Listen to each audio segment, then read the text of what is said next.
Alright, and we are live here with WWE 2K on this Wednesday, and we are going to continue MyRise and see where we get. I want to say that we'll be done with the SmackDown campaign at the very least pretty soon, maybe. But we'll see kind of where we go. When we last played off, we won the King of the Ring. We won the, we won Mr. Money in the Bank, and we won the Universal Championship. So yeah, now we're gonna continue our reign as Universal Champion potentially here.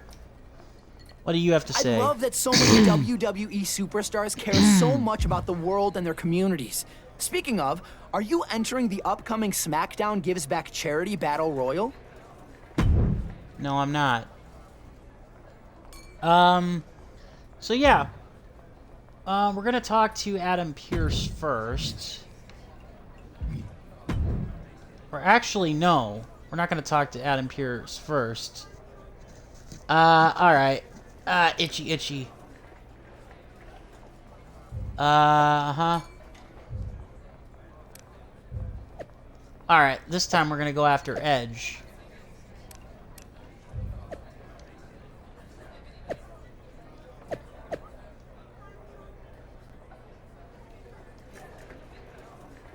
Alright, Friends in High Places. We're going to do that storyline. Hey, Toy TL3. It is going just fine. I'm ready to continue with WWE 2K22 MyRise and hopefully, if not get close to finishing the male MyRise, almost exactly finish it. Excuse me. Otherwise, nothing really too groundbreaking to write home about. We did have a, massive amount of rain, which...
Yeah, no kidding with AEW. Sorry, I had to take care of my laundry. I had forgotten before I started streaming real professionally that I had some laundry that I needed to take care of. Whoopsie. Anyways, But yeah, they are gonna. I'm sure you probably saw this, but they are gonna have AEW with Tokyo. Gonna be at the Tokyo Game Show next week. Or actually, no, that's not next week. That's this week. I can't believe it's already the middle of September. Time. Where does time go? Now, if only I could figure out how to write a story where time is not necessarily the villain, but is not also the hero.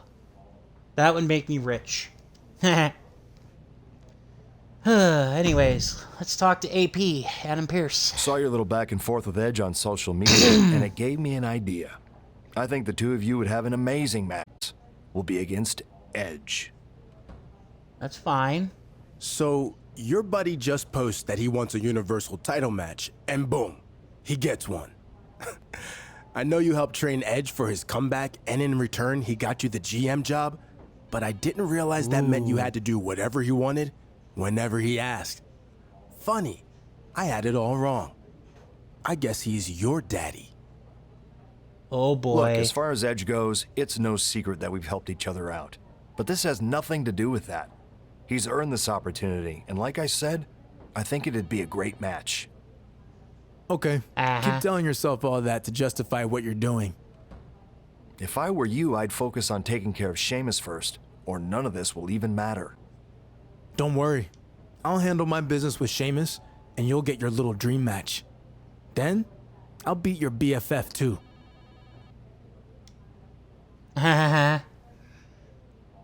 I'm setting myself up to get clobbered as the heel, but whatever. Yeah, it'll be interesting tonight. If I'm being perfectly honest, I'm not exactly high on the whole world title tournament for AEW tonight because honestly, unless they do something crazy, and like I know Sammy Guevara is kind of like the internet pariah, but unless they put him in the finals, a match between Moxley and Danielson, while yes, it is in fact a dream match. I think I screwed up my audio setting. There we go. But unless I would think that Danielson versus Moxley would just be way too predictable. It really would. I bumped my mic. I think that there needs to be... I'm not saying Jericho should beat Danielson tonight, but I am saying that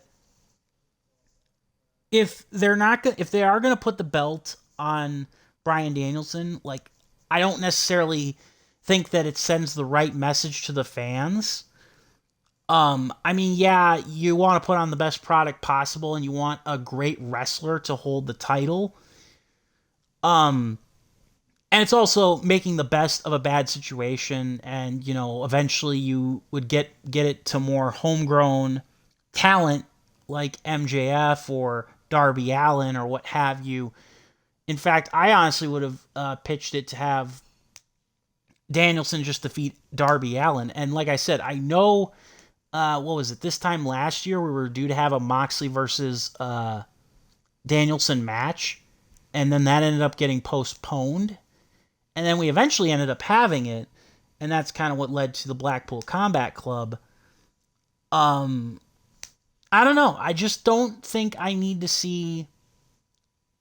I know he's a legend, and I love him as an in-ring performer. I love Bryan Danielson, and he sounds like a really classy dude, but I just don't want to see him in the world title picture anymore. I like what he's doing with Daniel Garcia far more, honestly, in trying to elevate him to the upper mid-card main event than him vying for the world title.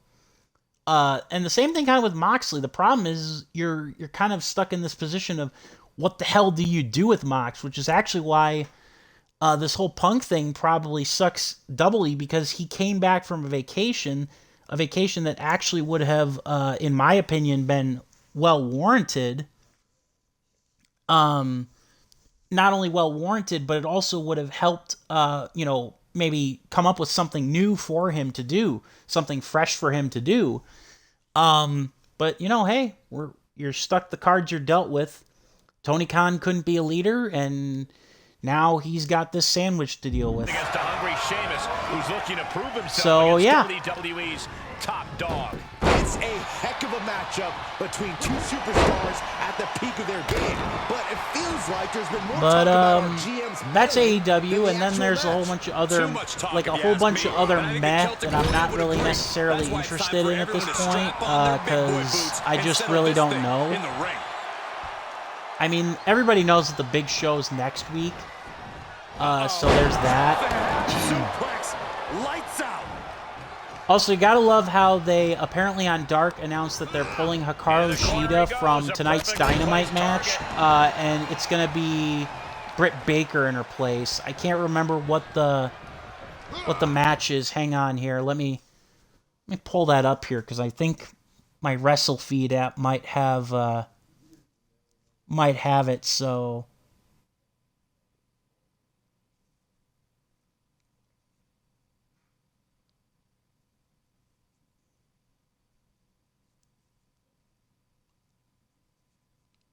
Huh. Let's see here now. I'm trying to think now here. What was it? They were saying that Hikaru Shida was injured on the episode of Dark, but instead that was just to write her off so that she could fulfill her probably long overdue Japan dates. Which, okay, that's fine, but the fact that it took place on AEW Dark and probably isn't going to be referenced is kind of weird. I think that they're actually putting Athena in that spot, now that I think about it. But I could be wrong. I don't know. Like I said, I try my best to keep up with like the televised product, and I want to watch like AEW Dark because I know a lot of the independent wrestlers who actually like work Dark. Like when it comes to the Midwest, I actually have seen like a lot of the guys and gals that have competed on Dark in the past, and obviously, you know, with the power of the internet, you know, you'll end up seeing a lot of people just in general that'd be like, oh wow, hey, I've seen this guy not just in my local independent promotion, but I've actually seen him or her competing in my regular, you know, or like just on, you know, the internet and YouTube screen. So yeah, I mean, I get wanting to try and have storylines for Dark and like Dark Elevation, but I think if you're going to have one of your top women's stars be out, and you don't want to like make it like sound like, oh, she's got visa issues and she'll be out for a while. Well, you know, if you're going to write the injury angle, you could have done it on Rampage. Lord knows you don't do a whole lot on Rampage anyways. Like, people complain that Rampage has lost a lot of its bite, but still. I would agree, except for the fact that Athena already lost to Jade. I think that it should be somebody that that Jade has not faced off against, because I think that makes it feel fresh. I think that the idea of Chris Statlander coming back when she finally gets healthy again would probably be a good idea. I think that if they actually saw Abaddon as more than just like this, if they wanted to do anything with her, she would be an interesting choice. But I don't think that's going to happen because a lot of people don't, either they don't care for the gimmick or they just don't really see anything in her. Heading back to the ring. Yeah, Danhausen had a very good match. I'm actually kind of surprised Peter Avalon's still in the company because I thought he was pretty much done, but he's on a per-appearance gig now, apparently. Also, speaking of cringe, I'm sure you might have seen Wardlow's new shirt. Somebody is trying to take the whole internet cringe thing a little too far in terms of trying to having in terms of having like the most like cringe catchphrases and shirts. Yeah, I think Abaddon they might be too skittish to like test the waters with her on the main shows. I think that you don't know if somebody's over until you put them on TV. Did you hear that impact? It literally is. He's been placed in the corner now. It literally He's turning is the a copy of the. Well, it's not a copy of. It's basically paraphrasing of the Acclaimed and Billy Gunn's shirt. And instead of scissor me, it says pin me, War Daddy. I'm sure to somebody that's actually like cool, but to me that's like a cringe shirt that a badass should not be trying to sell you. I mean, there's got to be something else that you could have given Wardlow for a t-shirt idea. Not ripping off a gimmick that already is like suggestive, and like most people that aren't wrestling fans, they don't even care for the original jokes. Some wrestling fans, which, I mean, hey, I will admit that some comedy is not for everybody. It's subjective and all that stuff, but it's just like, that's not the problem. The fact that it's comedy, bad comedy, is not my problem. It's that's unoriginal.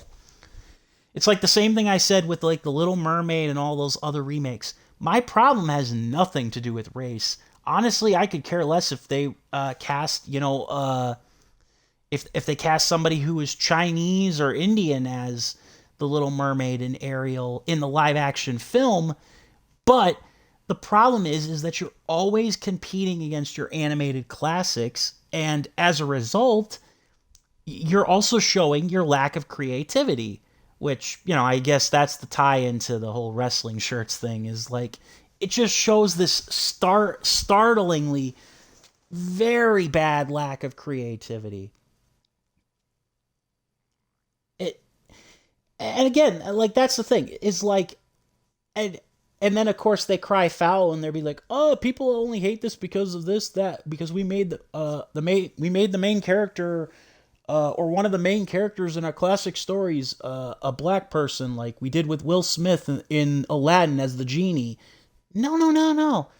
It's, first of all, Will Smith, none of it, even if he brought his A game, he would never have topped Robin Williams as the genie. That's for starters. And for second, even if everything, the stars align perfectly and people said, you know what, this is a pretty damn good live action adaptation of a classic animated film.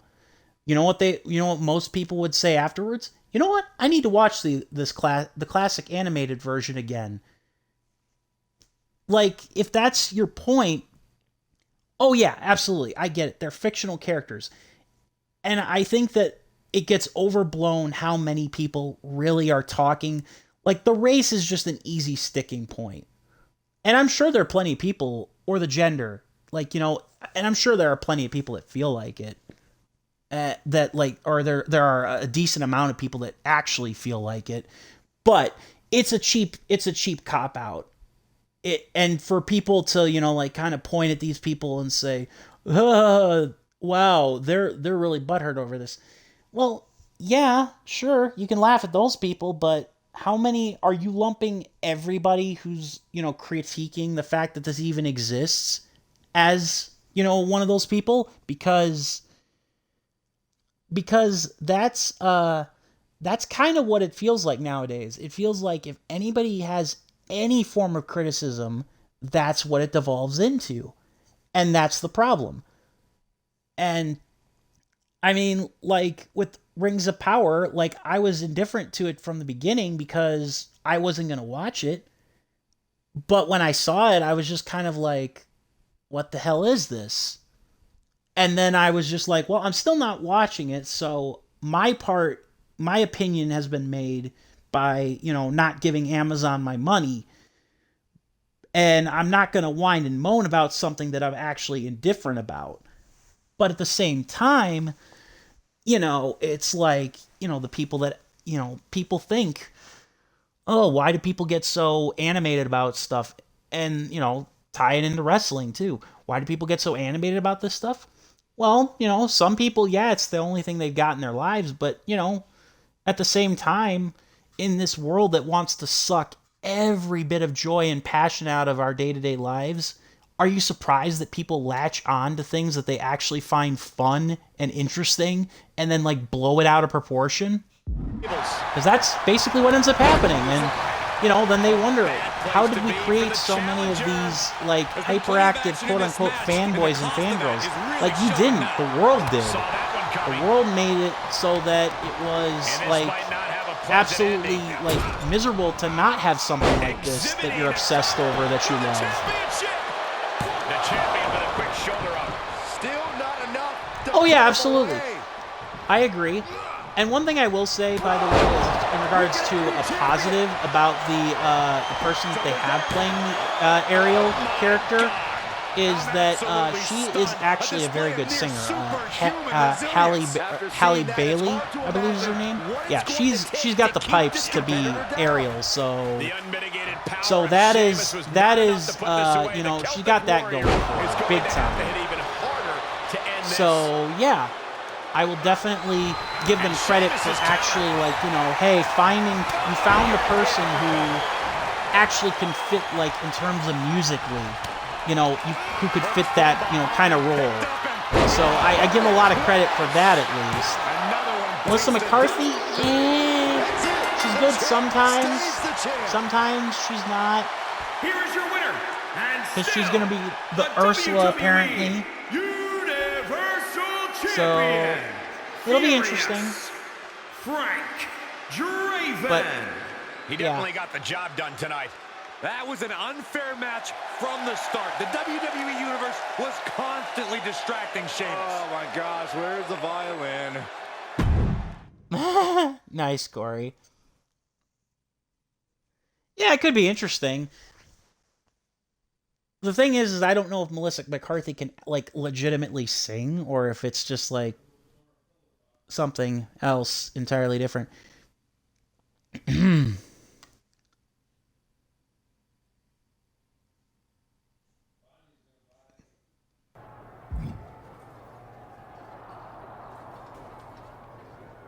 Alright, hang on here for a second. I'm just promoting my stream on Discord, because for some reason, although cool, Discord decided to remind me that now I can use Discord to speak on the Xbox, which that comes in handy for games like Among Us, actually.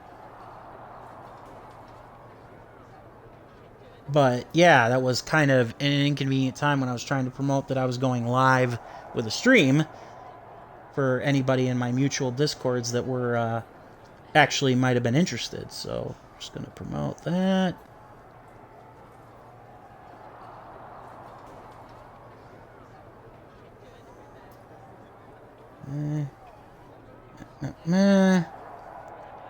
But yeah, I don't know. It really just kind of comes down to, and you kind of mentioned the more representation thing. Like, again, I'm on board with that train in many ways, and we talked about this in the past. It's definitely kind of become one of those, like, pick your poisons thing. Like, especially if you're going to change, like, you know, actual, like, if you're going to change, like, you know, a character's race or a character's gender. And, you know, of course, then you get into the talk of, oh, is it more you know, what, is this character, like, iconic or not iconic? Kind of thing. I appreciate that, Toy Toy. Thank you very much. Yeah. And, how was the, Resident Evil stream the other day? I actually did not watch that because I do not want to be spoiled on, like, the story or the DLC, or I'm waiting for somebody else to actually let's play it, honestly, because so I can watch it all in one go. Maybe I'll end up watching your stream archive, though. But yeah, almost done with the Discord promotion. I've got a lot of mutual Discord servers that allow me to promote. I don't know if it actually ever reaches a lot of people, but the old saying is the old cliche that hung above my gym on one of the walls in my high school gym used to say, or locker room used to say, you miss 100% of the shots you never take.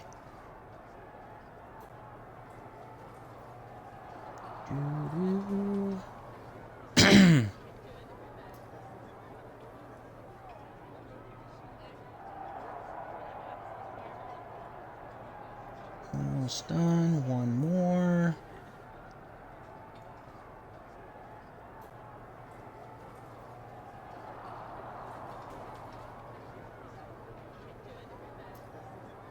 Right.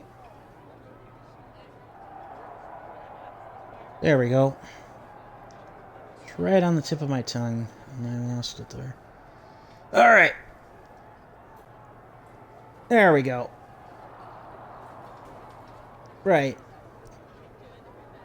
Oh yeah, and that's absolutely true. Right, yeah. And well, that's kind of the thing that like kind of stands out to me too, and I'm sorry for those of you who are expecting gameplay here, but I just kind of want to put a bow on this thought is absolutely you want to cast the most talented person for it. I would argue that a lot of times nowadays it feels almost like in order to correct and make sure that the people who are, of various, backgrounds, get opportunities, which they should. It feels like we almost bend the knee backwards to kind of make, to change things, especially when it's got established, kind of canon and lore. I mean, to kind of move it away from, like, I'll just use the most recent example. Nobody denied that the guy who played Wesker was a good actor, was given a crap script in the new Netflix for Resident Evil. But at the same time, you're dealing with a character that is predominantly, white, and also the fact that you're trying to mean it as an homage to the games or to tie into the games. So then what purpose do you have to change? I don't know. Again, it's one of those awkward things, one of those awkward conversations, and we talked about this a couple weeks ago. It's in a VOD on my YouTube channel about how you're kind of a damned if you do, damned if you don't. And obviously you kind of want to lean more towards damned if you do, because then at least, more people, more doors are open. Absolutely. And that's the other thing, too, like with a lot of these things. A lot of people, blame... Like, I don't blame John Boyega at all. In fact, I was actually one of the people who left Episode 7, for example, and we talked about this, too, intrigued about what the character for Finn was going to be, but it's almost as if he became an afterthought, and that's another, that's a prime example of that, in action. So, I could go on about this and discuss various examples, and maybe someday I will again, but and I try not to like let it impact how I view entertainment anymore these days, but it's kind of hard not to, just the way that it is, just the way the world is, honestly, sadly. All right, AP, what you got for me? I took care of Sheamus like I said I would, and now your boy has his title match. Happy? Actually, I am. Like Tables, I said, ladders, and I think it's chairs, going to be a right? great match, and something the SmackDown audience will really enjoy. Yeah, except I'm going to make it a tables, ladders, and chairs match. Yeah, definitely. This has nothing to do with the fact that you wouldn't have your job if it wasn't for Edge. I mean, what else would you do if he asked? You might as well just cut out the middleman and make Edge GM. He's already calling all the shots. Wow, my character's being a dumb douchebag. I'll say it one more time. This is about giving the WWE Universe the best available match. Nothing else. Don't push me on this. Okay, if that's what it's all about, then why make the WWE Universe wait to see me face Edge? We should just give it to them tonight, right? Idiot! Because that would be yet another totally fair and unbiased decision for you to make. You suggested it, you idiot. You know what? Finally, I agree with you. Go get some rest, because you're going to defend your Universal title again tonight against Edge. Idiot. Are you serious? I was just trying to make a point. And I Yeah, just you're an made idiot. mine. I told you not to push me on this, but you didn't listen. Now go get ready for your match. Ugh, dummy. The hell did you think was gonna happen? Yeek. Some people never learn.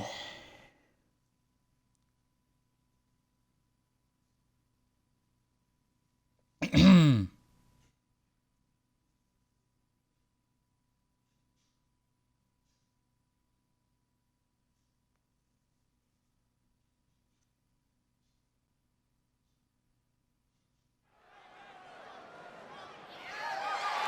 following this is going to be good.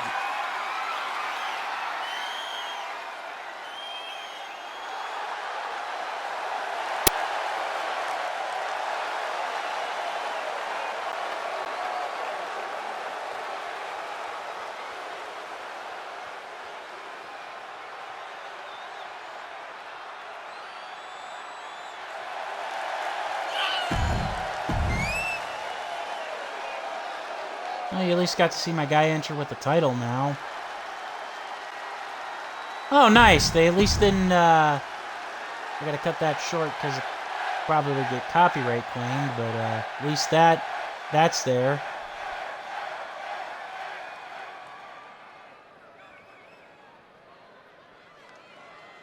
Introducing the challenge. Well, that escalated quickly. It's time for our second Universal Championship match of the night. The Universal Champion will defend his title again against Edge. You have to love the champion's confidence right now, but he might have bitten off more than he can chew because it sure looks like that war with Sheamus took its toll. Toll or not, he's not afraid of anything, Saxton. And our GM and his buddy Edge are about to learn that the hard way. Right to the chest. Yeah, Peter Avalon, he's kind of one of those guys who feels like he's a very interesting, like just a really kind of decent, like chill guy. He knows where he's at wrestling, you know, kind of thing. He knows he's not going to be the main eventer, but he enjoys it. He's good. He's a good hand.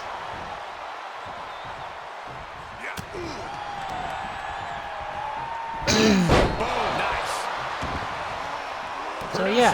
Trampling. An aggressive charge against Edge now. Edge has got to get his wits about him.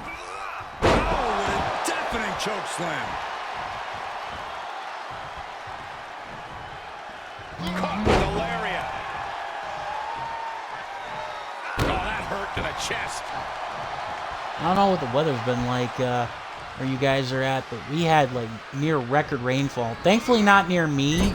I mean, we had a lot, but we didn't have like the record rainfall. A couple areas near where I like, and by near where I live, I mean like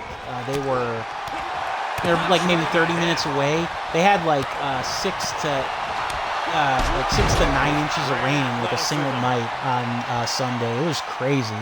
Ugh. Yeah, I always wondered if they were actually dating or if they were just, you know, Leva Bates and Peter Avalon, or if they were just, you know, a TV couple. You know, like can happen sometimes, and they're kind of they're a real couple, which makes sense. And hey, they're both kind of really behind the scenes people there, and that's good for them.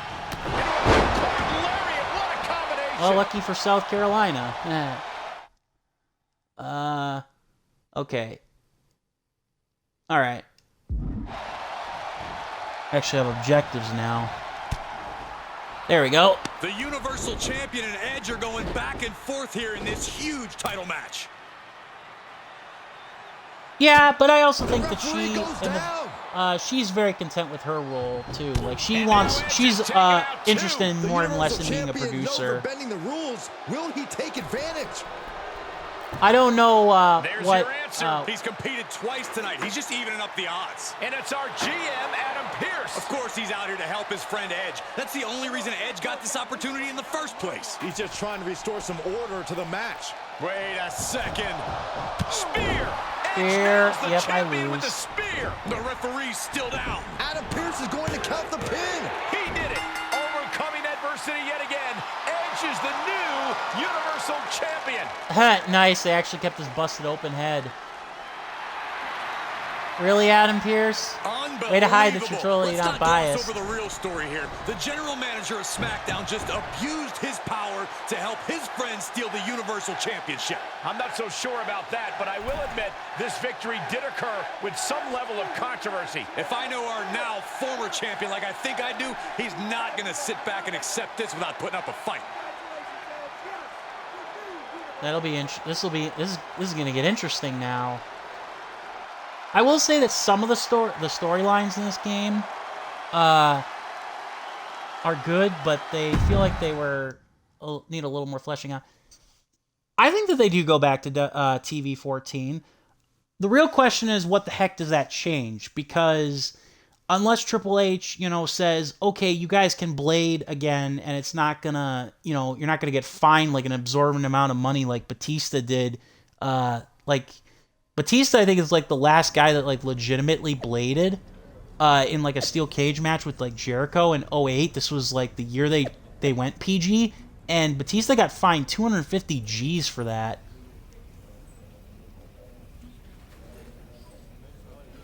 Yeah, that is kind of funny. I mean, they've always been rated T games, so that is kind of hilarious to think that, like the G-rated audience. Although, to be fair, with like the blood and stuff, that's turned off by default. So, I mean, you could technically pass it as an E-rated game, like, with that, with that said, you could say, oh, like, I mean, yeah, granted, like, no fighting game is probably ever going to be rated anything lower than T, but still, even Smash Brothers, to a certain extent, has like an E10 plus or something. But yeah, to kind of go back to the Leva Bates thing, her being on TV, not being on TV, is like okay because she wants to be a producer and stuff. But, like, to kind of circle back, Abaddon not being able to get on TV, that's ridiculous kind of thing. It's like, anyways. Oh, I think that they do want to go back more to the Attitude Era. I think that they need to find the balance that AEW sorely lacks, because while AEW is courting the hardcore wrestling crowd, I do think that a lot of their stuff, the only thing that makes them different from the Attitude Era at this point in time is the lack of, sexualization of, women. And you could argue, but I mean, you could argue that the men are to a certain degree are, sexualized in how they're presented, like these God's gifts to women, or, these Adonises. But the women don't, like, accentuate that, like, at all, except for maybe Jade Cargill, and that's it. But they don't, like, use sexuality to sell the storylines, and I'll be honest, I do think that is one part of the Attitude Era that I miss. Not as raunchy as, like, a Jerry Springer or, like, a Maury, but, like, I miss when they had, like, sexuality and, like, or romance to these characters. You don't really see that anymore these days. Like, it's very, very rare. And even then, I mean, I suppose it's because kayfabe is nearly impossible to maintain, so if you have, like, romance angles, you have it between, like, real-life spouses, and that's it. Like, with The Miz and Maurice in WWE, or Adam Cole and Britt Baker, kind of thing. But at the same time, I mean, I do think that both companies could benefit from trying to dip into that well, because, I mean, these are some beautiful people, and, especially, I mean, heck, if you want to reverse it on your head, like, have some arrogant heel trying to seduce one of the beautiful women wrestlers on your roster. If you want to, like, reverse the trope from back in the day where, like, the lady acts like, trying to get, the guy's attention with, like, outrageous antics. I mean, and hell, if you do want to go back to that well, there's classier ways to do it these days. That's just kind of it is. Yeah, exactly. Like, honestly, the way that they did Mandy Rose and her feud with Naomi, this was a couple of years ago on TV, where she was kind of coming on to Jey Uso. That was actually, I mean, it was pretty well done by WWE standards in terms of class. So, I mean, that's just me. That would be the one thing that I think that, both companies could do better, like, just in terms of, like, a mature content aspect. But AEW does kind of need to tone. I'm not saying, like, ban the blood or the violence or anything, but it's quite clear that they're not meant for a children audience. I agree.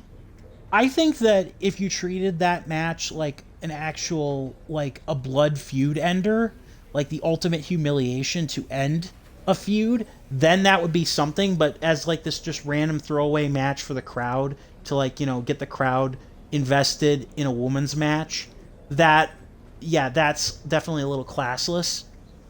So, I mean, I think that if you actually build a story around that, it could actually make a comeback and be, like, a sensible match. So, anyways, I digress.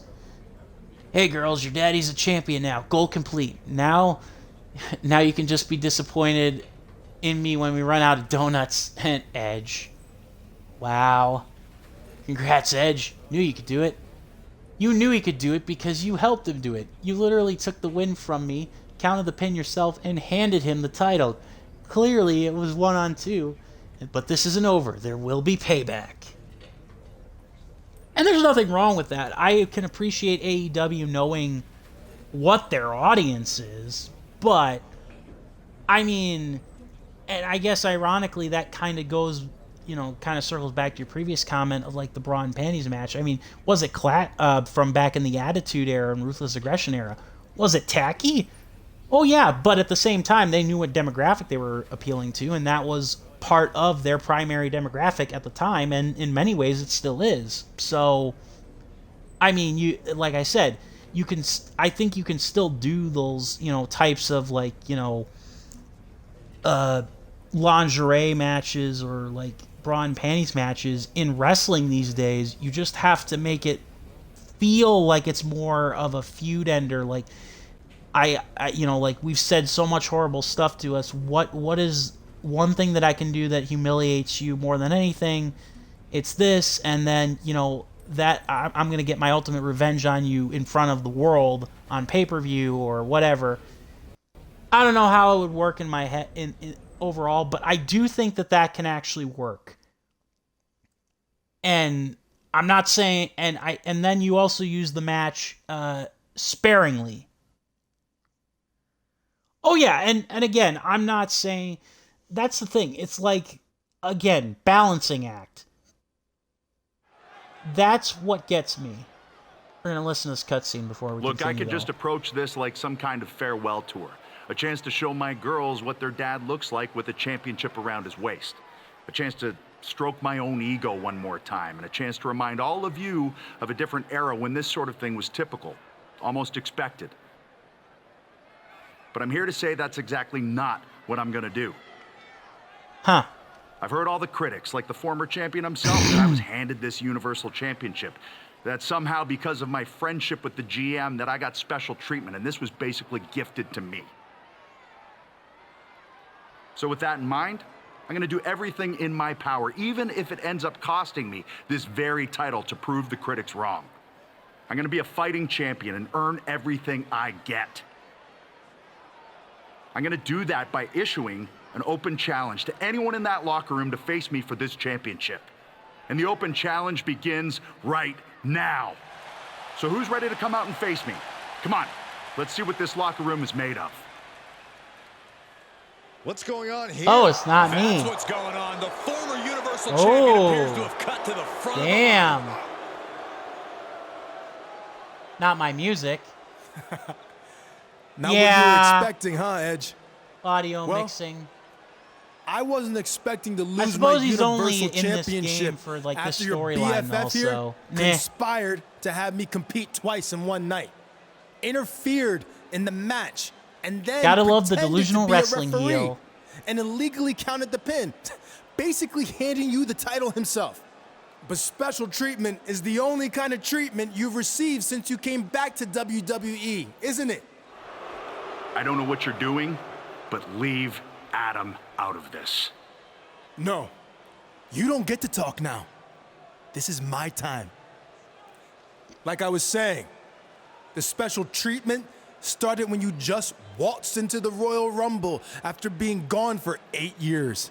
No qualifying match needed.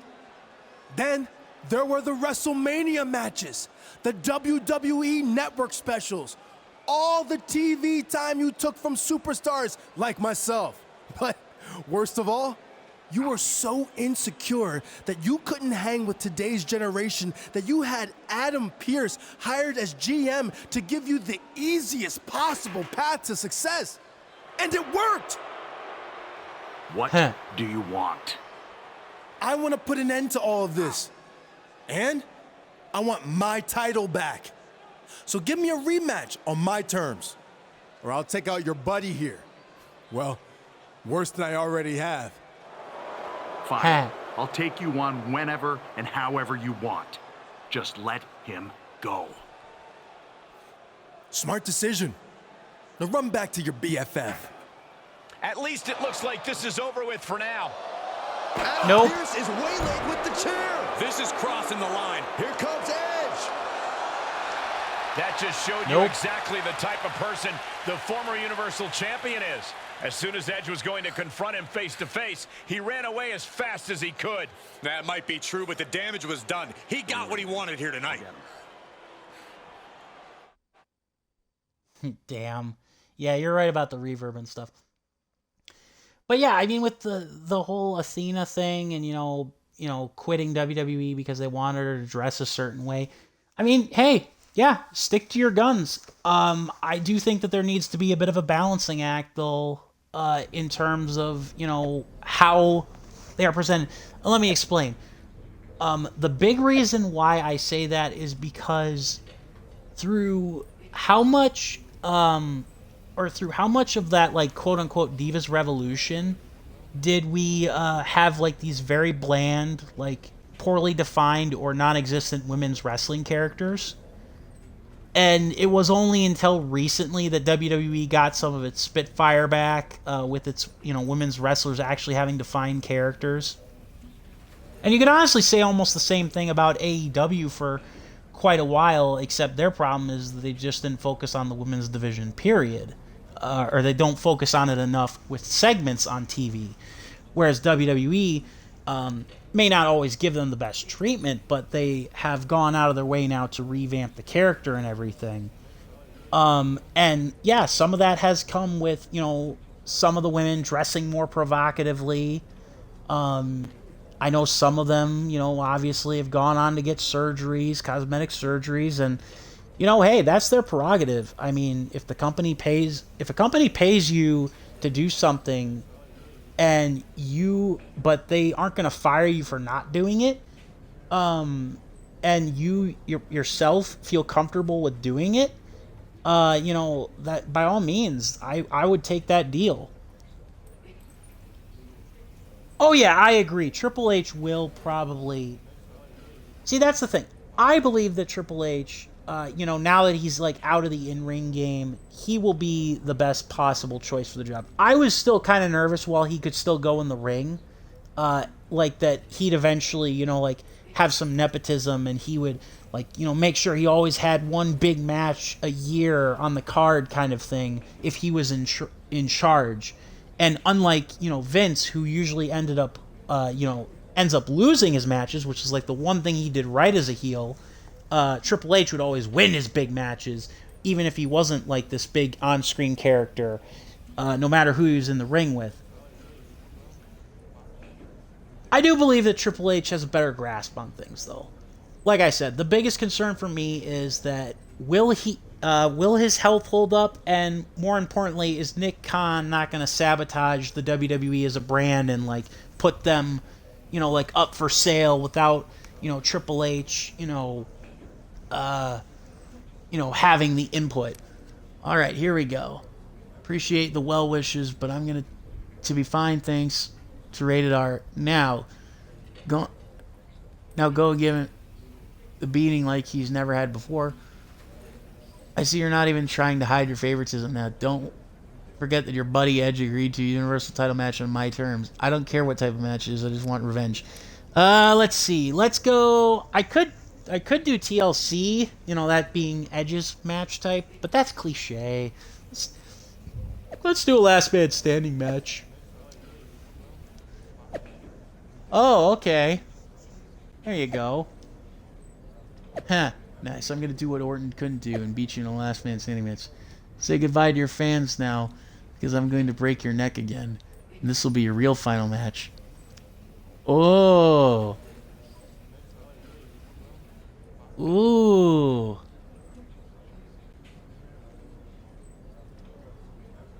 Okay, so my career's on the line on SmackDown. But yeah, it'll be interesting. It's definitely a good time to be a wrestling fan for sure. You know, even with all the AEW drama. Oh God. Gran Turismo, the video game franchise, is becoming a movie. Another thing I don't think that we needed. But, oh well. I mean, you can't screw it up worse than Need for Speed. Oh, wait.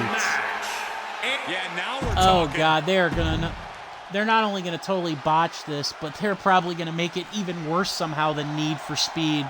Like, they can't even make it, they're probably not even going to make it as good as the last Fast and Furious movie, and I don't really even care for those movies, but people are probably going to be like, where's all the action and all this stuff? All right, so we're at Payback now. All right. Yeah, and Need for Speed got a movie adaptation too at one point. I was just saying.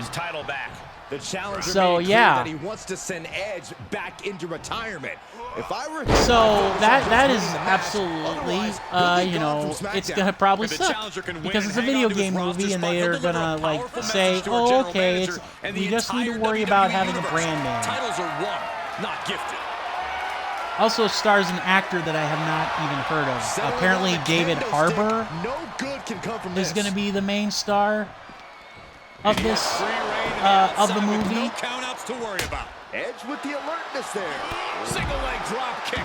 So, yeah. And how about you get the ones right that you shouldn't have botched to begin with? The list, oh boy, is it long and arduous. I've even mentioned plenty of them before. Oddly enough, like some of them, or like the one video game that you think could be made into an interesting movie already had a movie made about it, and it was like forever ago, and like nobody remembers it. Far Cry. The original Far Cry actually had a movie made about it, and I remember renting it like back when we still had video stores, because I saw it and I was like, wait a minute, they made a movie about this? And like literally the only thing that they got right was the guy was named Jack and he was wearing like a Hawaiian shirt. They got some German action hero to play the character, and like almost nothing else about it was like related to Far Cry. It almost felt like they copy-pasted elements of Crysis with like some mutants or something like that. I can't remember.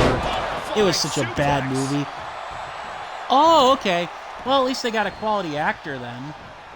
Because I haven't watched anything, so that's why that name didn't sound familiar to me. Yeah, it was an Uwe Boll film, too. Leave it to him to...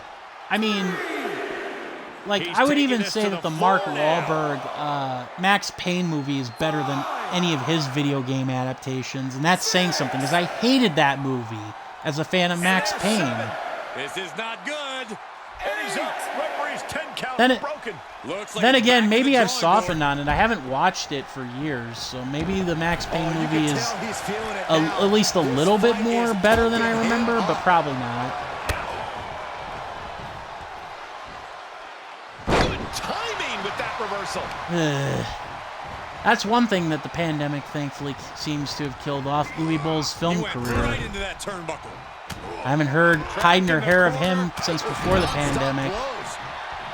Means that somebody might have finally stopped giving him frickin' funding. Oh yeah, I mean, at least it was an actual zombie film, the original House of the Dead.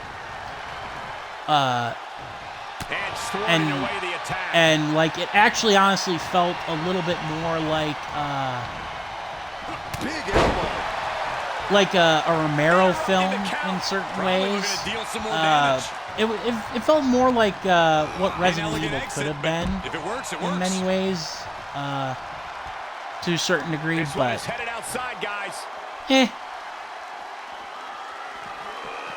Oh, colliding with a barricade. Oh, he slammed his face right into the barricade. Just defenseless as the momentum is against him. Yeah, every attempt to fight back's being negated.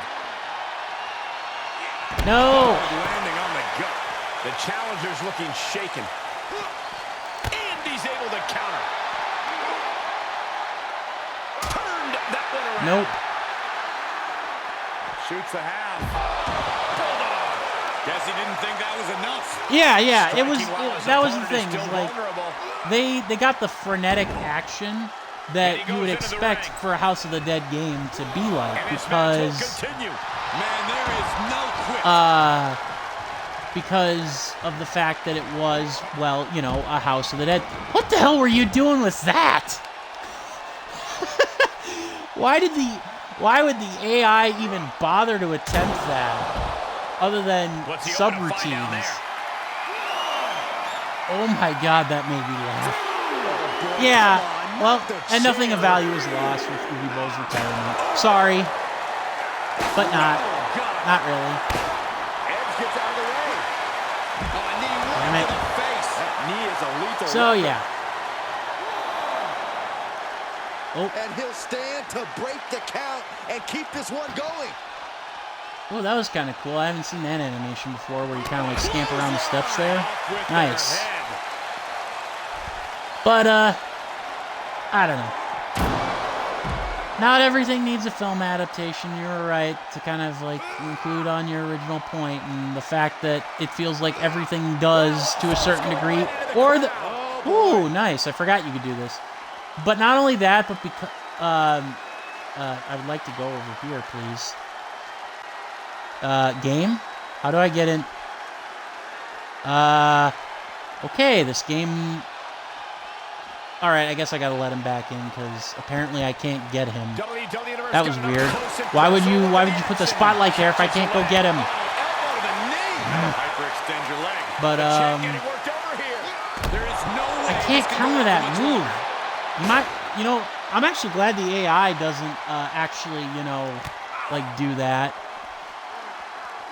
Oh, yeah. Yeah, I remember that. I don't know what he... There we go. I was going to say, like, come on now. Let's end this on the outside. That'd be at least cool. Hits to the core like that'll render you useless. Fight amongst the fans to give us something different here. But, yeah, I don't get it. I really don't. Like, what the hell he thought was going to happen. I wish I could be as delusional as him. Not really. No. Actually, probably glad I'm not as delusional as him. Again with this freaking move that I can't counter. Ah.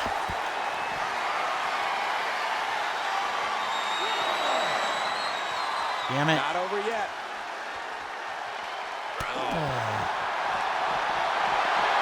Nice takedown. We're going to lock it in. He let it go. Yeah, I wonder why. Because I can't get a submission in this match. Brainwave. Yeah. Probably not going to knock him out, though. Maybe it will. I don't know. He is a sight to behold. Take a picture while you can, everyone. Unless he's got resilience that allows him to get up. Oh, you suck. He got another win. Oh, my goodness. You suck.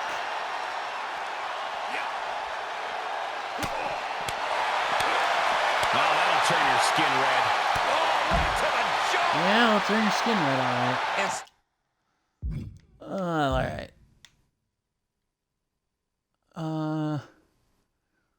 There we go. Okay. Count? That was silly.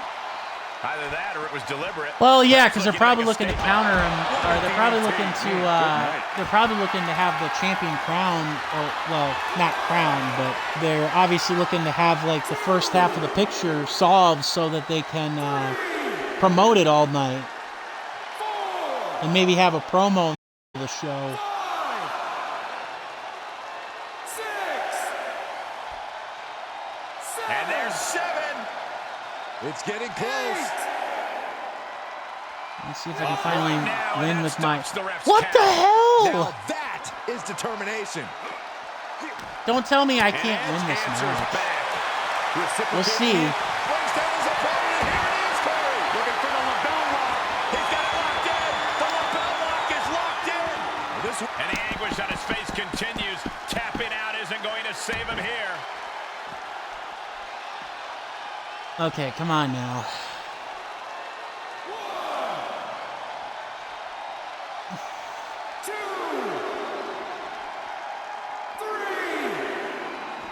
We'll know that if I can't get the win here, that this is like scripted for me to lose. 6.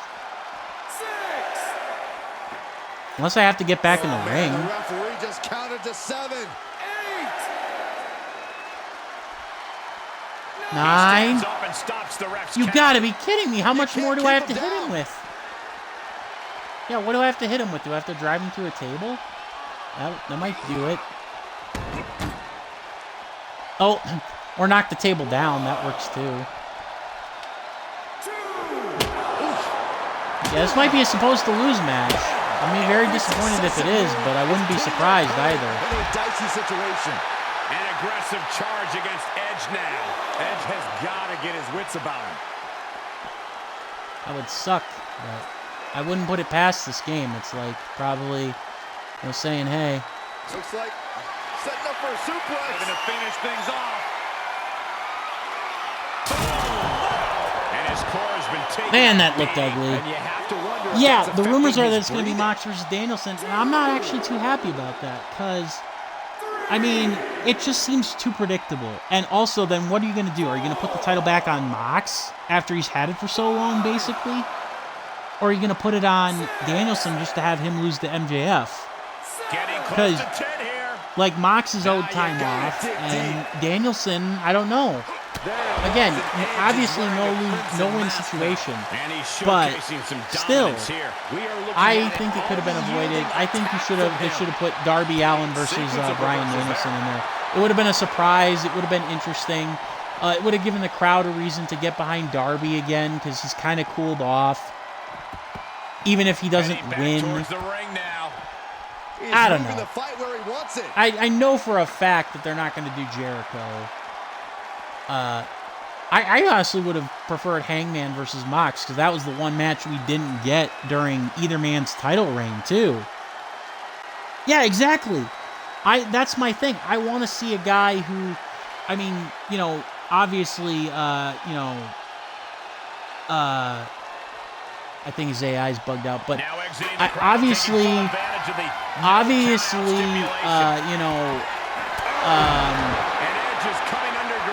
damn it, Adam Page is not like exclusive to AEW in terms of being an original name, but at least he's one that built his worldwide reputation in AEW. I don't know. It just feels way too predictable for the sake of trying to have something stable.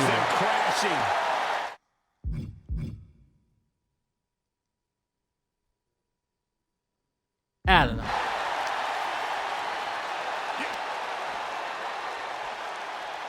Hooked up. Package driver. All right. Yeah, and they love to hate him. And it's actually kind of funny because Chris Jericho mentioned, he was talking to MJF and saying, MJF knows that he's best as a heel and he never wants to turn babyface, but Jericho's like, hey man, whether you want it or not, the crowd's going to turn you babyface eventually because, in order to love you, they have to hate you. Finally! That felt like a legendary difficulty moment.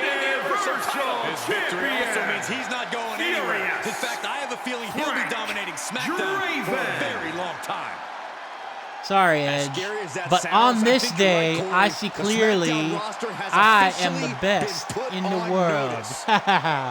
Truly a huge win for this superstar, or should I say, for the new champion.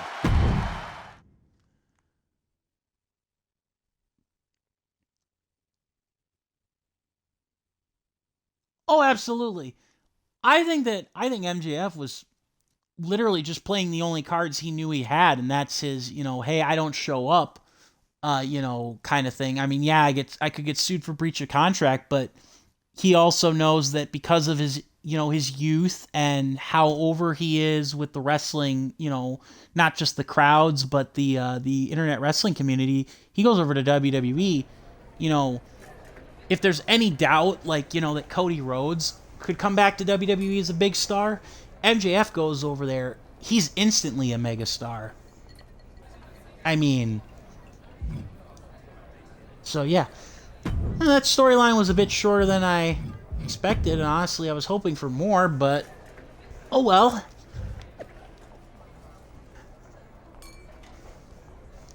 Better believe that wasn't my final match. I'll be coming back. I'll be here long after you're gone. Okay. That totally is not wrong. Paragon.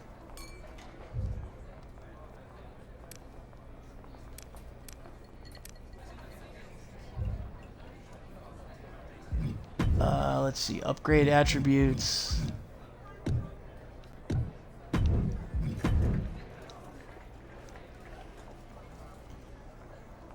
That's true. I mean, and that was the other thing was what was Tony Khan logistically gonna do? I mean, he'll come across as unprofessional, but he'd have to buy MJF out of his contract if he legitimately wanted him gone for being unprofessional and stuff like that. Because I mean, he wouldn't be stupid enough to basically stand up the company at a match, which, thankfully he didn't, despite what might have happened, because he knew he would have forfeited basically any money on his contract. I don't know. It's a weird thing, that. Alright, let's see. Alright. Alright. So you actually need me now, huh? Adam Pearce?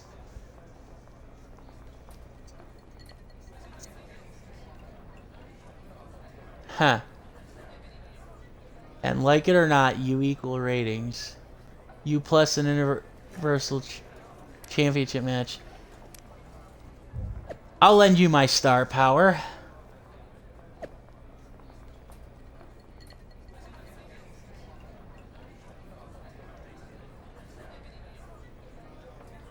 Ratings of rivals?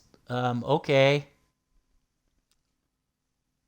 I don't think that's a phrase or a sentence. Anyways, I apologize for the stream not exactly starting at 6 p.m. like I had initially planned, because I was actually finishing watching an episode of Matt Smith's Doctor Who run, and I just started that, and it's okay so far. I'm not really crazy about the companions that he's got. I don't know. The following contest is scheduled for one fall and is for the WWE Universal Championship. And here we go.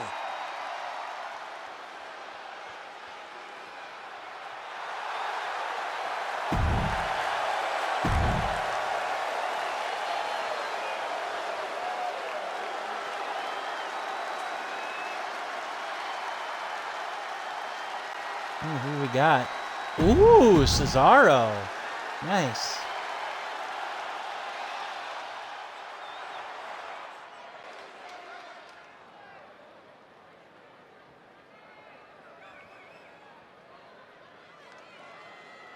Introducing the challenger from Lucerne, Switzerland, weighing in at 232 pounds, Cesaro!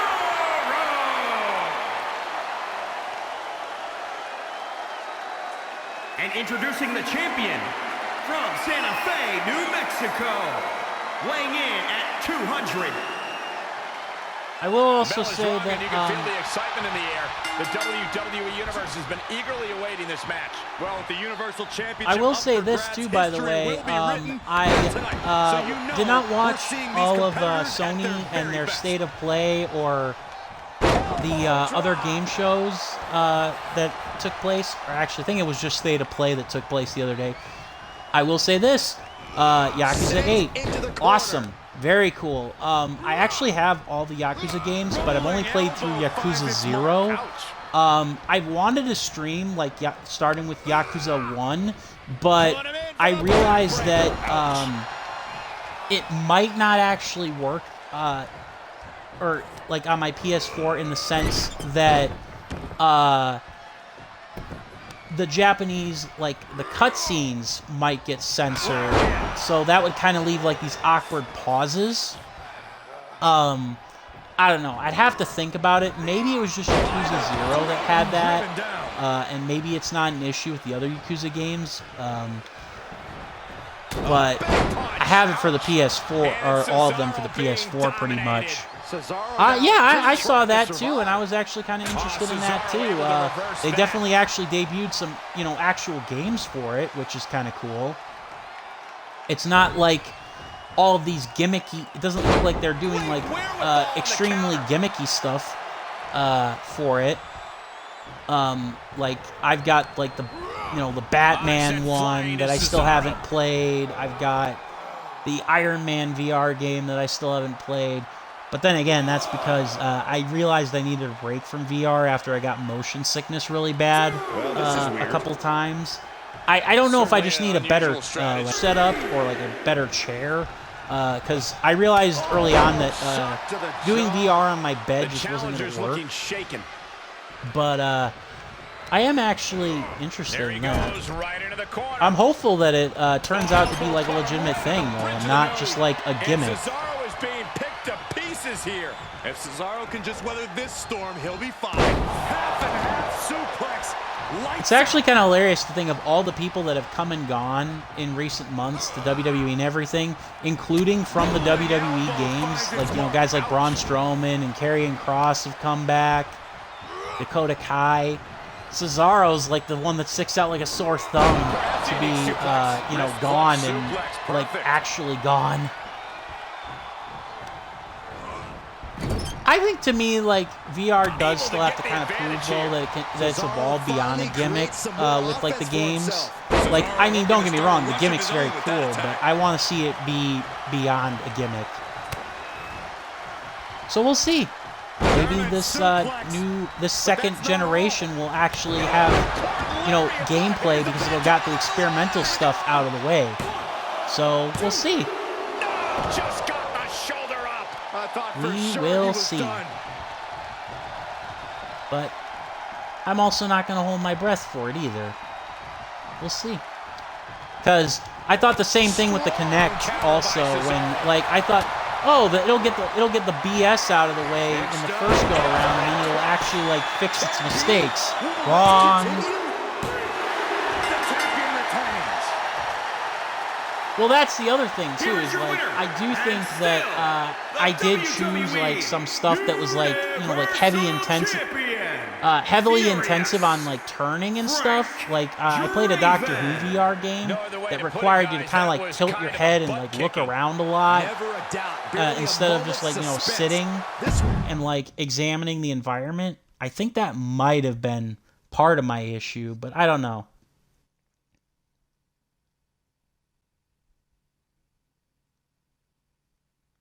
Like, I haven't written off the concept or sold my VR headset because I do think it could work. And, hell, I haven't even sold my original Xbox Kinect simply because I think one day it would be very kind of interesting to, like, sit down and collect, like go through and after connect games that I haven't played when they're like dirt cheap after collecting them, especially like the fitness programs, and you know, like actually have that as like a workout tool.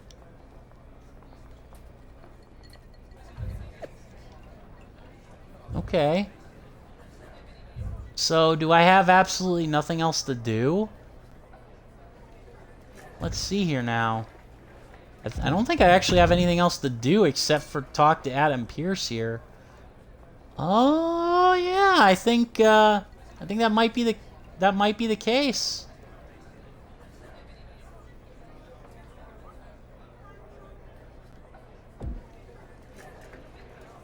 That might be the case, actually. I've heard good things about that. The one that I really wanted to try that I couldn't get working with my VR headset, which I don't know if that was just the program not working, but something that I was really interested in was Titanic VR, a VR simulation of the Titanic wreck. I was like, well, I'm never gonna go see the Titanic, so that would be like the coolest thing. I think that there's a lot of good things that can be done with that, like historically, you know, like historical applications, as it were. I would really like to see that more often. Let's see what Adam Pearce has to say. Don't know if you heard, but there's a superstar shakeup coming up. Ah. Let's see. Is there anything I can do? How do you think that's going to turn out for me? That's up to you. Since you're a main eventer here on SmackDown, you have the option to be protected from switching brands. Or you could choose to be eligible. Anything else I should know? There's a stipulation saying that any champions who go to another brand will be forced to... I have unfinished business here on SmackDown. Okay. Okay. I think that's your way of saying, yeah, I think I have to leave. I have to leave SmackDown. I mean, maybe I don't. Maybe I actually, maybe I do this stupid charity battle royal and hope that it doesn't turn me babyface.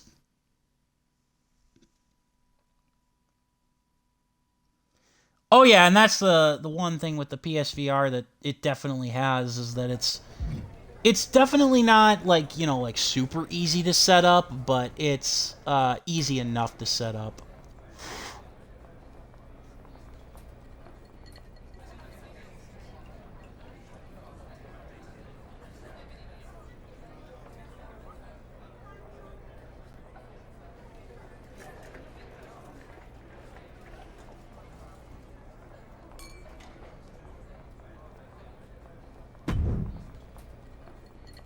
I love that so many WWE superstars care so much about the world and their communities. Speaking of, are you entering... You know what? Actually, no, because I don't want to turn babyface. I guess I'll have to go to Raw.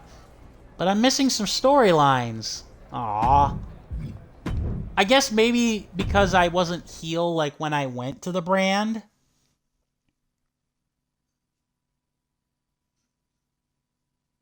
Yeah, well.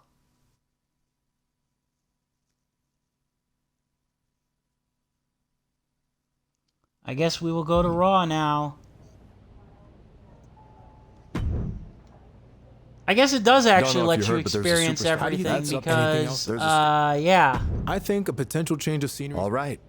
All superstars participating in the shakeup must compete this week so the other GMs can... So what do you have lined up for me? William Regal from NXT has mentioned he'd like to see you in a singles match, while Mandy Rose said she'd like to see how you work as part of a team. So basically, which GM do you want to cater to? So it doesn't change anything. I'd rather impress Mandy Rose to better my chances of going to Raw. So put me in the tag match. Done. You can't really go back to NXT. Well, it's been quite the ride. It sure has. Yeah. Yeah, buddy. All right, so now we're gonna complete the world tour by going from NXT to SmackDown to Raw, which is basically how I would want my WWE career to kind of shake out if I had a choice. Actually, if I had a choice, I'd stay on SmackDown and never leave. I don't know why. I've always had a soft spot for SmackDown, even though they've always been kind of like the little brother show in terms of like promotion and stuff for WWE. Yeah, I'm anticipating the heater promo from MJF tonight. Everybody knows that there's no pretending he's a babyface this week, so there's that too. Like last week, he had the whole world possibly pretending. Team Furious. Team match. Team Furious. No. That'll get me copyright stricken. Oh, geez. Here's another guy who I don't expect to see back. Jeff Hardy. Oh, geez. Talk about an all-star team. Speaking of which, I do want to, seeing Rey Mysterio here, that does actually kind of remind me that I do want to take a bit of an issue with some wrestling fans kind of, bad-mouthing Dominic Mysterio, Rey's son. I mean, yes, the kid's in WWE. Yes, he's on the main roster. And yes, he's been at it for a couple of years now. So the excuse, he should not necessarily have excuses. But a lot of people, I think, are unfairly crapping on him for being a bad wrestler. I think that he is still very green, and that's a valid complaint. But he's far from a crappy wrestler. Double underhook applied.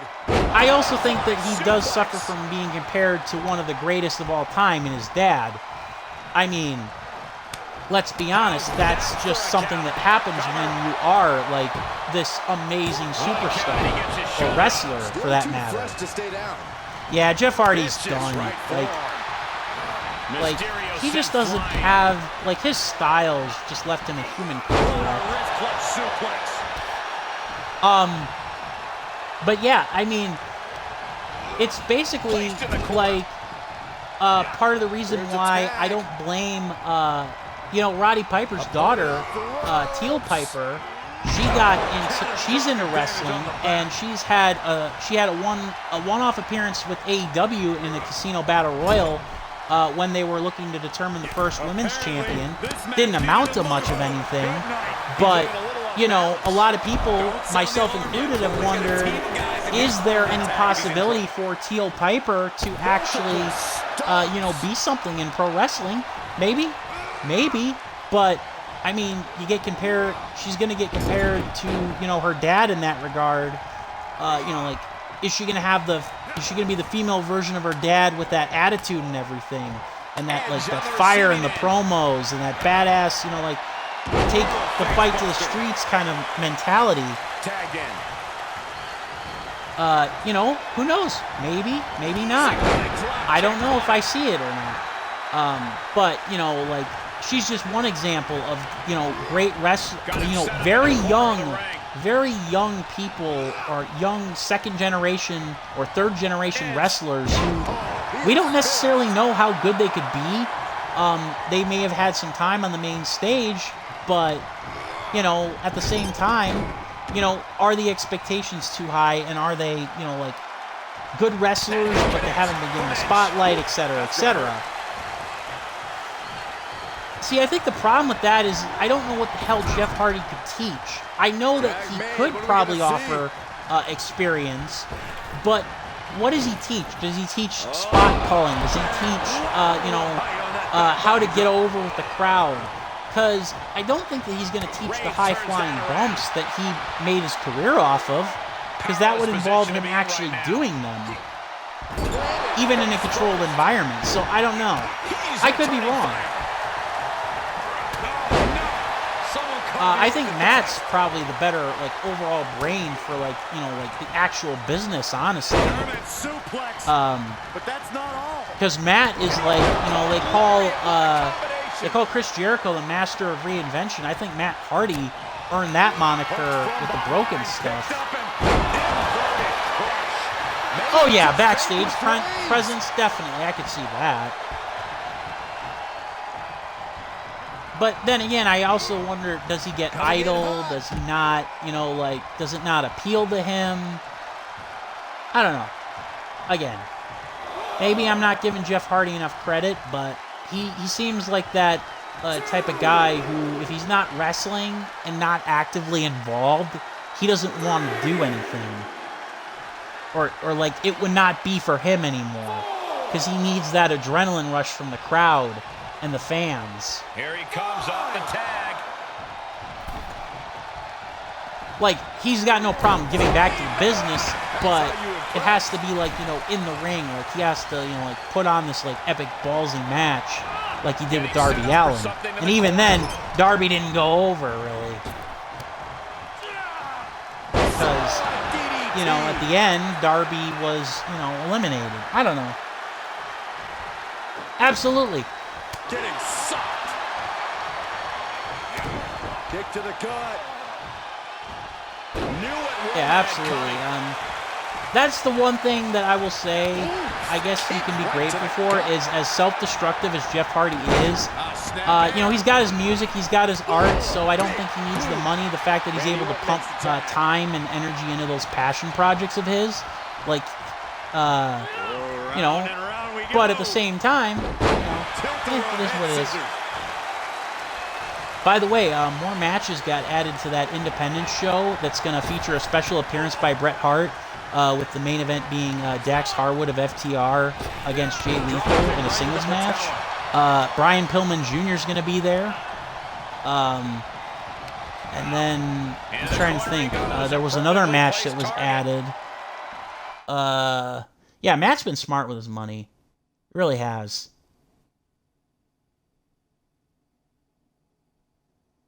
Let's see here. Trying to remember now who else this match is in this match here. Or not in this match, in this show that I'm going to be going to see in October.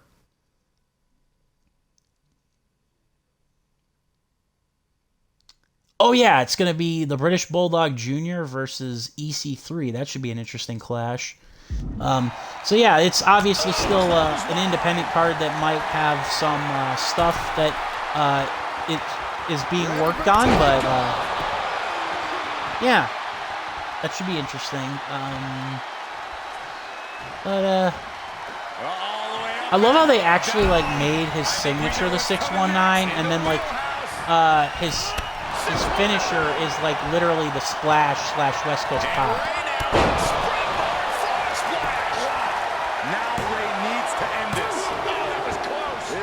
Continues. Yep. Damn it, referee. Out of the way.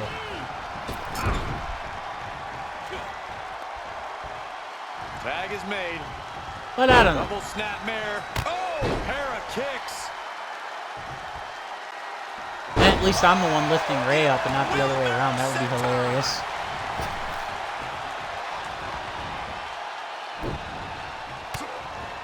Nice takedown, and now just battering knees. Boom, boom, persistent barrage. He may be in a... It'll be very interesting to see where the MyRise goes from here. Got the tag. Got the tag. Honestly. Striking with the knee drop. So precise.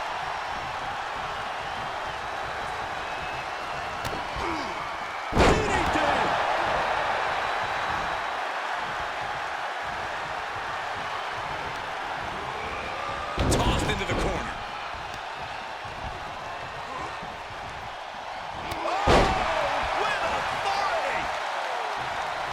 Yeah, Edge doing a regular standing super kick? No, that never existed. Yay! Does his best Saxton. Stares up Here at the lights. are your winners, Furia. His opponent does his best Saxton and stares at the lights. Nice one, Michael Cole. Although that is true. I was just trying to reduce the risk of copyright. with that Alter Bridge song. Never know. If once this gets to YouTube, that might get a copyright claim.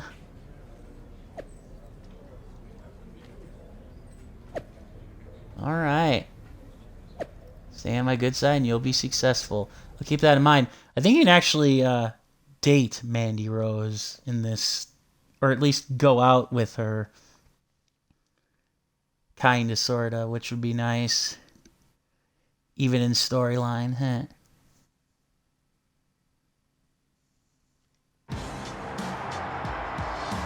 Oh, this might be where a copyright strike comes in. I'll just keep talking over it then. Mandy Rose and the WWE Universe are lucky to have this superstar on Monday Night Raw. This is what happens when you're... He's accomplished a lot in other places, but let's see how he does here on the Red brand. Then we'll talk. Okay. Literally something that you won't actually get to see. It'll be very interesting to see where this goes from here. Yeah, actually, it's kind of funny. I can't remember if it was Yakuza 5 or Yakuza 6, but they actually had Omega and then a whole bunch of other New Japan stars cameo as a gang in the game. Like Naito, Okada, who else? Who else? Damn it.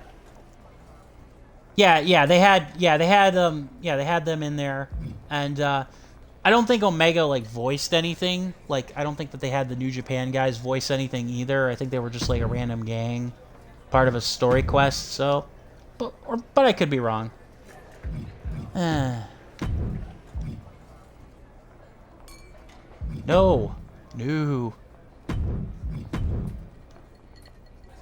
But yeah, it'll be very interesting.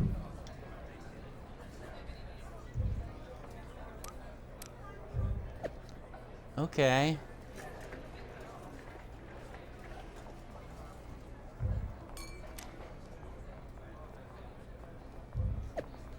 Huh.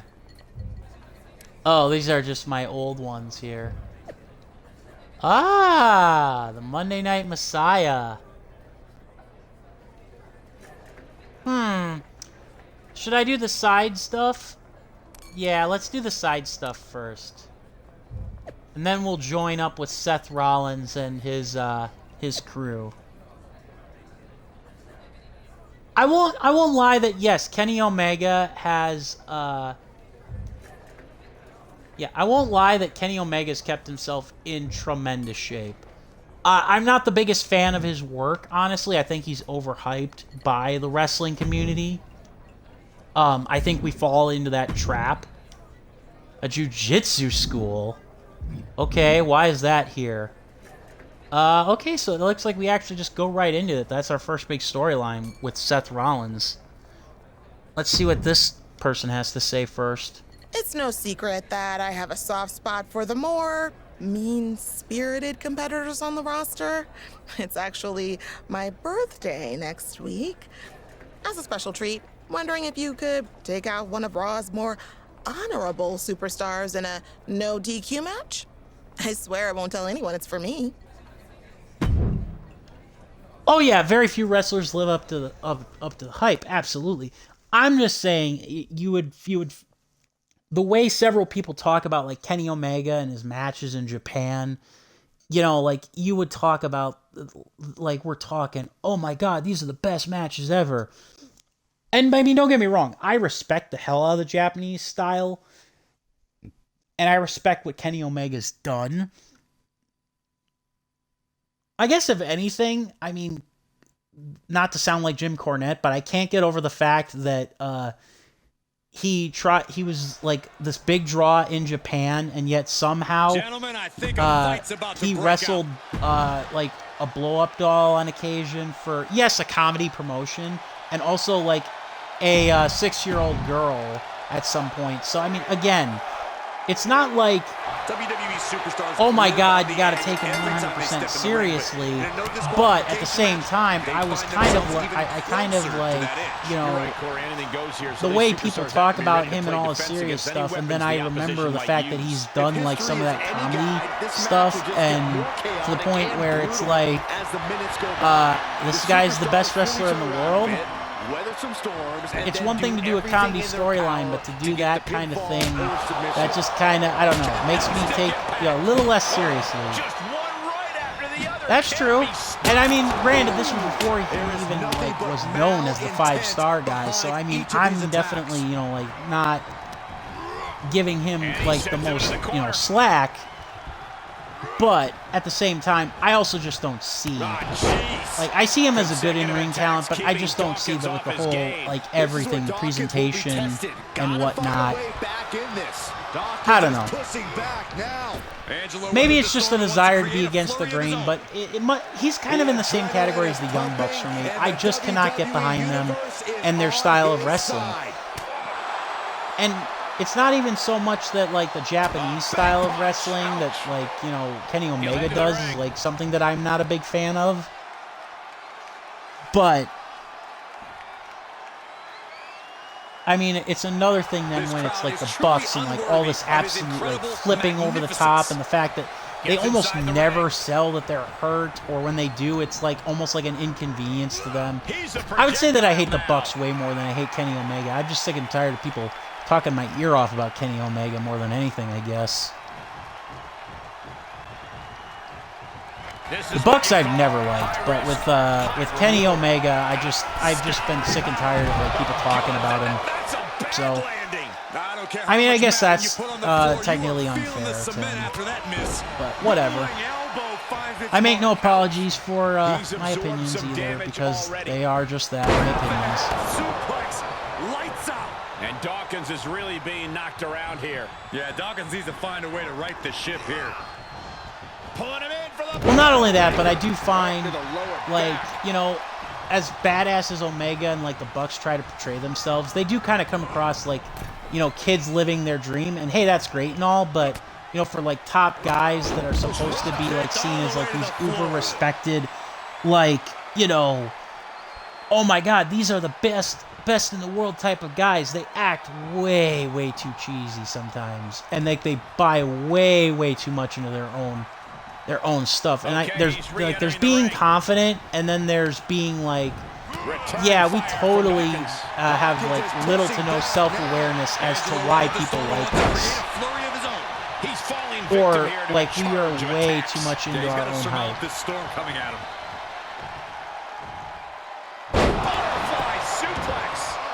I don't know. Again, I could just be, you know, hating on something that I never really saw the appeal of, or like its appeal was very limited to me.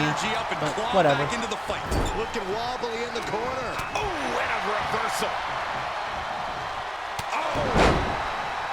Pink. Who won between Mox and Sammy? German suplex, but that's not all. Into a ripcord lariat. What? Here he goes for the win. 1, 2, 3. And that's all she wrote.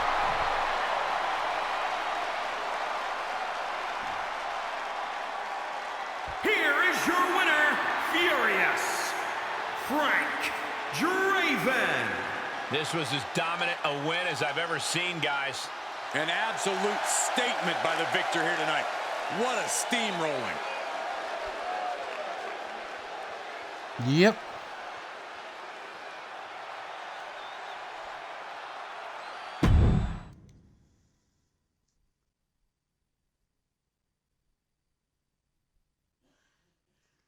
Oh God, they actually named Stokely's stable the Firm. I was already on the fence about the whole Stokely Hathaway thing, like recruiting people. Like, I mean, I get it. You know, there was a void of having not having a manager in AEW, like, kind of, like, try to, like, recruit guys and everything, and you've got, like, a whole bunch of factions anyways, so what's one more run by a manager? But I do not understand what Stokely's end goal then is. Are they mercenaries for hire? Are they just, you know, there because, you know, you need a whole bunch of stuff for, like, these mid-carders to do? I honestly don't understand how the hell that is any better than the Gun Club trying to, like, you know, be with their dad and just be heels. Like, or bringing W. Morrissey on his own as a shit wrecker. Or Ethan Page, like, you know, I know Scorpio Sky's out with an injury, but, like, what was the whole point of the whole Man of the Year thing then? If you aren't gonna do that, so...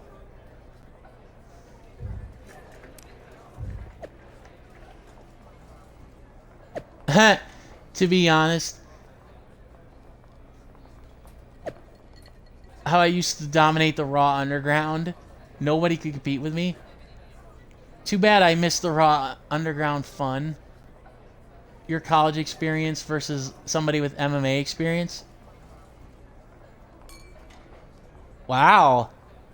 No exiting the ring. Oh, that'll be kind of cool. That'll be interesting with Dolph Ziggler. Interesting. TBT. Nice.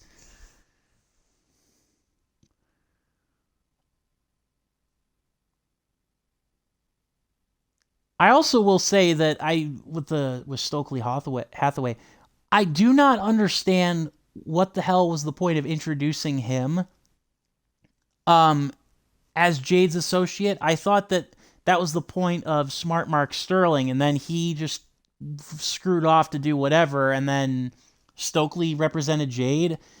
Let me guess, that was something on BTE that I missed, being the elite that I missed or something. Probably.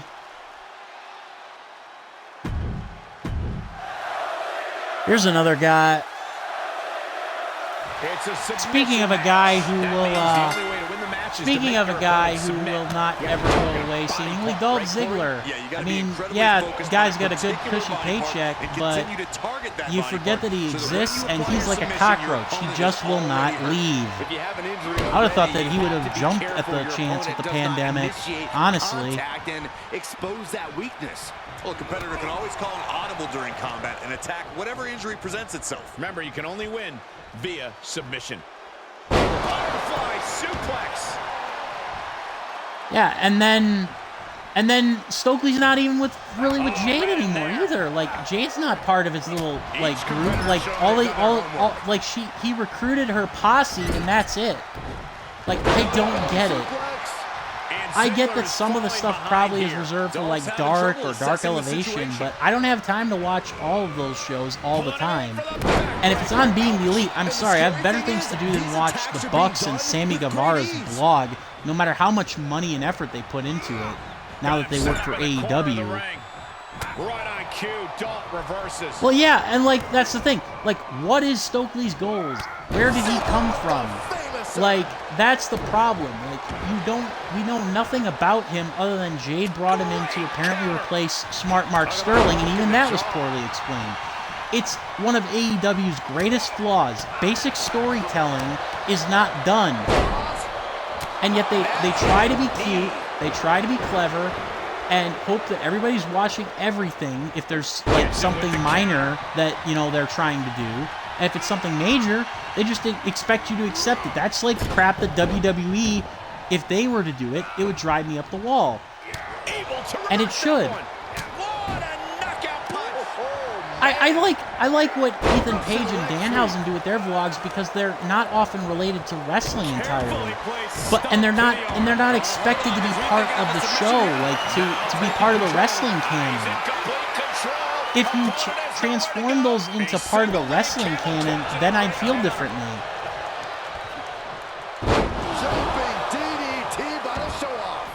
Like, Danhausen doesn't, like, even Evil Uno. Evil Uno's stuff is not meant to be part, his vlogs are not meant to be, like, yeah, he's hanging out with the AEW wrestlers, but they aren't meant to be part of the show. But that's not all. What a combination. That is the problem. Or that is why I can enjoy those. He had it scouted. Damn it. Series of reversals. So yeah, I mean, again, it's one of those things where I totally get, you know, wrestlers are gonna have vlogs and everything like that. Not even disputing that. I'm trying to remember now how to do submissions.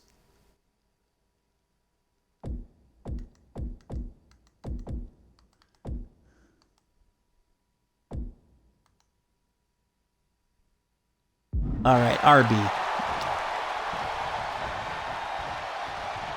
Yeah, exactly. I agree.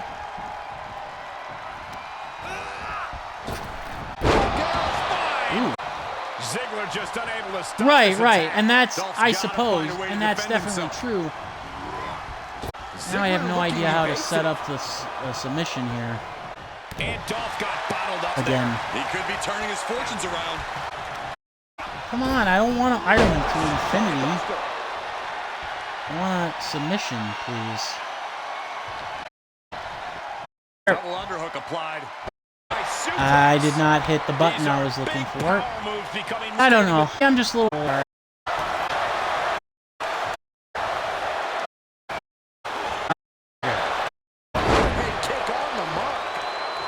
Stepping up to the top.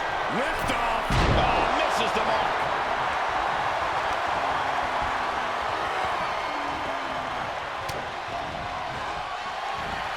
No, I didn't want to do my pin finisher because that does me no good.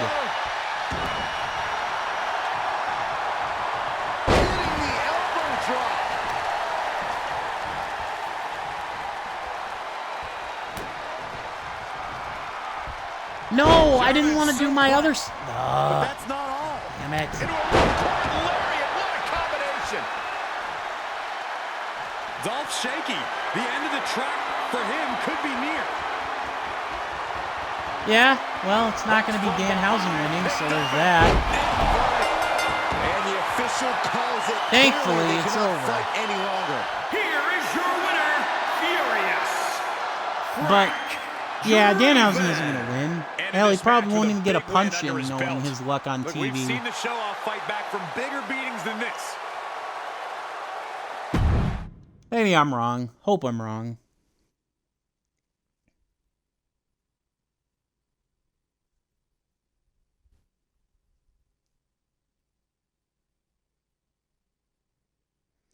I know, but at some point, say what you will about Chris Jericho, but he knew that in order to get Orange Cassidy over, it wasn't enough for Orange Cassidy to just be a merch mover and a meme online.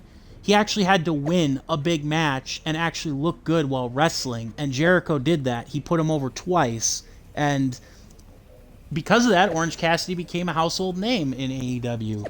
Danhausen definitely doesn't have that opponent yet, maybe that can do that for him, but somebody established at some point does need to make Danhausen look like a credible threat to the point where, you could look at him and say, okay, I know he's not going to win every match. He's not going to probably win a whole lot of big titles, but, I can look at Danhausen and say, oh, he's totally got no chance. Or he's just going to be there to sell for people. Oh, God. Let's see here now. Let's see. By the way, Shane McMahon, I always wondered why you didn't compete on Raw Underground. It's too late for that. I see where this is headed, and I don't want any part of your MMA style an MMA style fight against you. No thanks. I miss mixing it up. We're literally doing Raw Underground except in the ring. I mean, true. I mean, the thing, unfortunately, with him coming from ROH to AEW was that he was injured, and so he couldn't do anything other than the curse thing for like the first couple months, and now I'm sure that he's he's gotten, back. He's still getting back into the game overall. No. And that's the thing. I don't think anybody's got any illusions these days about Orange Cassidy being AEW World Champ. It was a nice novelty to see him, competing against Kenny Omega and Pac in that spot. But nobody in their right mind thought he was going to be the champion. What do you mean by that, Corey? I mean, use the moves that you've perfected. That's the best way to get your opponent to submit. I agree. You should try and use your best maneuver. Oh yeah, I think Danhausen is one of Tony Khan's honestly aces in the hole to go back to ROH if it does restart, because the fan base actually knows him, and he adds a bit of a comedy slash entertainment variety that ROH wrestling generally speaking might not have otherwise. It is kind of going to be interesting with Dalton Castle and the boys, because the Tate twins, because Dalton Castle's not under contract to AEW yet. He's holding one of their titles. I suppose they had to get the titles off of Vincent and the Righteous, although they really didn't. But because they're working independent dates too. But the same thing can be true with Dalton Castle. He isn't really working too many indie dates, but the Tate twins are. I don't know. I just want Tony Khan to announce ROH's friggin' TV. That will make my Christmas, New Year, Happy Holidays. I don't even care what the rest, what he does for the rest of the year. Tony Khan announces ROH is coming back with a TV deal full time. I would be his best friend. Even if it's not the ROH that I remember, and most of the names are just guys on AEW TV that aren't getting TV time. He did not want to be caught up in that submission any longer. Yes, he does. Powerhouse Hobbs, definitely. Eric gets countered. What a damaging blow. The real question is, again, and I don't know, I think it's partially the circumstances, but it does feel like AEW's fallen into the trap of okay, we got to have guys with very established independent resumes and former WWE backgrounds at the top of our card right now, because we need to keep attracting, television sponsors and remind them that we're viable. Instead of pushing a lot of their younger or a lot of their homegrown or younger talent kind of thing, which I think is a mistake. And Eric can't stop any offense coming his way. Every form of offense Eric attempts is being neutralized. Butterfly suplex. So, we'll see. Again, all stuff for the future. Shifts it back onto him. A counter answered by another counter. German suplex, but that's not all. Into a lariat. What a combination. Again, much like Wardlow, though, the guy needs to be on frickin' TV for people to buy into it. Yeah, Wardlow gets on TV for the most part, but let's be real. Does Wardlow really show up on TV as often as some people think that he does? Not really. I would say that he's basically just kind of languishing. This is what you get when you have complete confidence and control of the situation.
Oh, jeez.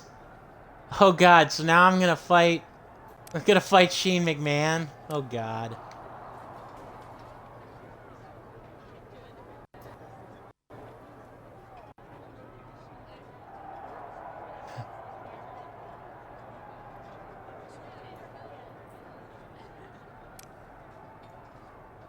Heh. Wow.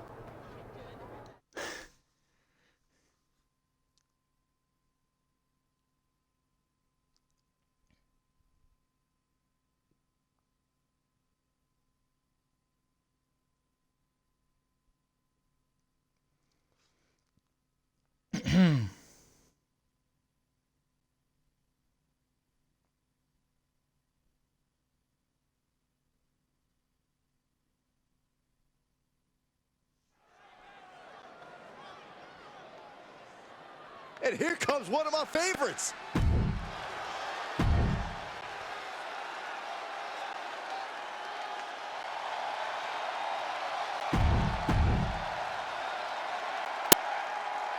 Yep. This matchup we never thought we'd see. Although, to be fair, I don't know how much of that was on Shane McMahon and how much of it was on his dad, like, you know, with the nepotism and everything. I mean, because, let's be honest, I mean, up until he turned heel, like, you know, and won that stupid World Cup thing that they did in Saudi Arabia, I'll admit, I was actually behind Shane McMahon and happy to see him.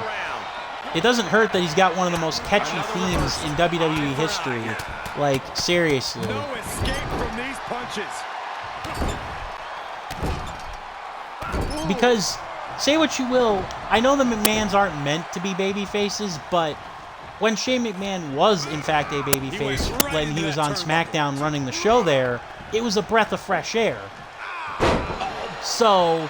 it was definitely kind of disappointing to see him, like, basically go down that path of his dad and his sister. Shane McMahon I don't turns it know. around. Steered clear of that. Double underhook applied. Oh, yeah. Butterfly suplex. I will say that his match, his Hell in a Cell match with Kevin Owens was much better than his Hell in a Cell match with The Undertaker. And that was how you do, like, a feud. Like, where you have the babyface authority figure come across as relatively sympathetic while the heel also comes across as having legitimate gripes. And then you could also argue that him being in the match with Daniel Bryan in his return was a bit of a disappointment because it basically meant that Daniel Bryan not only had to win, but he had to kind of carry the team. When you could have argued that Kevin Owens and Sami Zayn should have won that match at WrestleMania. Even if it had come at the cost of, like, you know, Daniel Bryan not getting a win at WrestleMania, it felt like, I don't know, that kind of rubbed me the wrong way. Like, we didn't know Daniel Bryan was going to come back to the ring full time. Like, even when he said he was, it seemed almost like a one-off until he announced that he was going to be competing regularly, kind of thing. So I don't know. Oh yeah. Well, I will give credit where credit is due that he always tried to do whatever he could to make sure the fans, you know, came away with a show, untrained or no, but at the same time, I would also argue that, you know, yeah, that also was not smart. Oh, wow, rendered unconscious. The official has to call it. Here is your winner, Furious. I mean, still, if the Hardy Boys, they were, you know, doing stuff like that untrained in their backyards, and so, I mean, and you wonder where Jeff Hardy got his reckless tendencies from.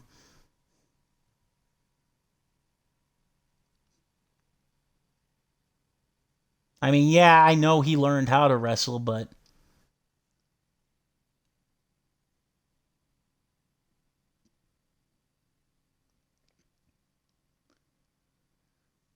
Yeah, I mean, say what you will. I mean, he's always for breaking himself in half.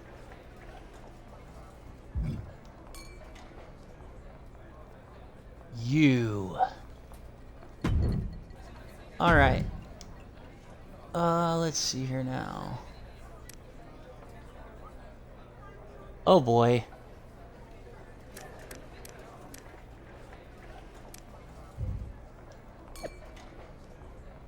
Ha! Brought it harder than any of my MMA opponents. Okay.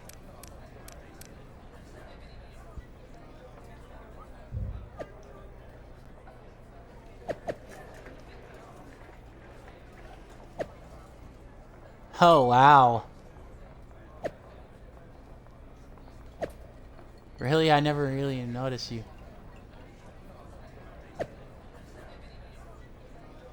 Might be time. Didn't you wear a mask before you came to WWE? I have a reverse mask.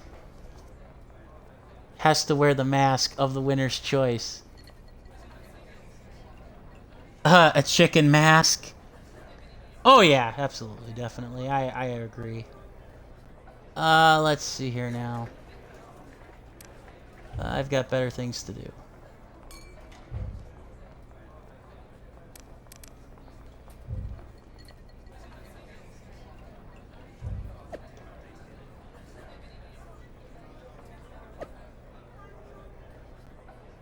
A 24/7 title? Ha!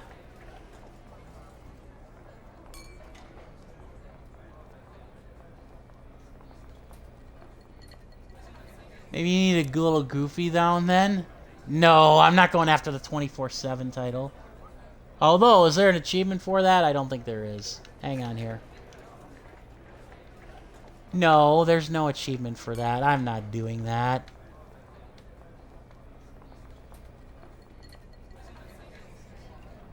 Yeah, there's no achievement for that. I'm not doing that.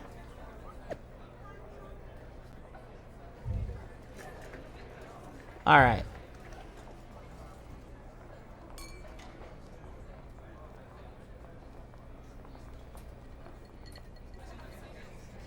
So, I am going to be right back, and then I'm going to start the Seth Rollins storyline before I call it a stream. So I'll be right back. Just one moment.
Alright, let's join up with Seth Rollins.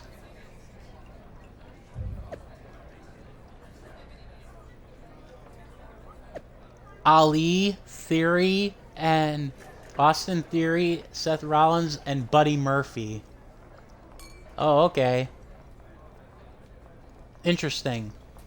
Honorary Disciple. Okay.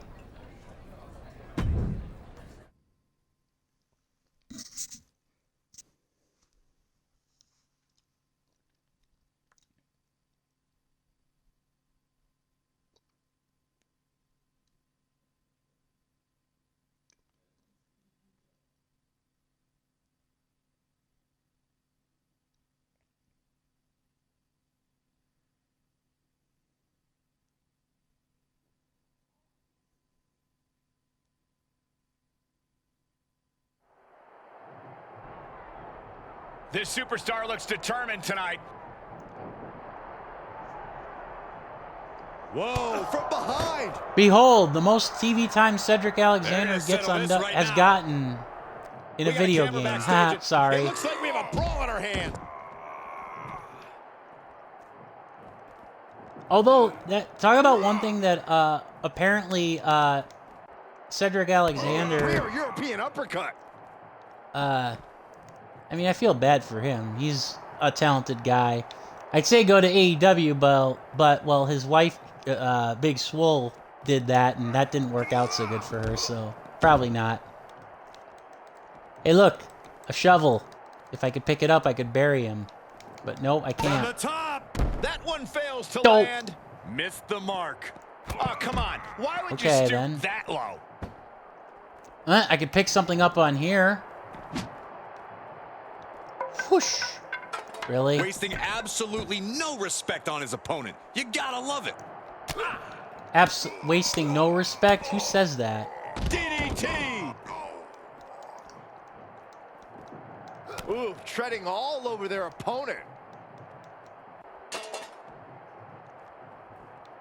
That holds back Cedric's attack.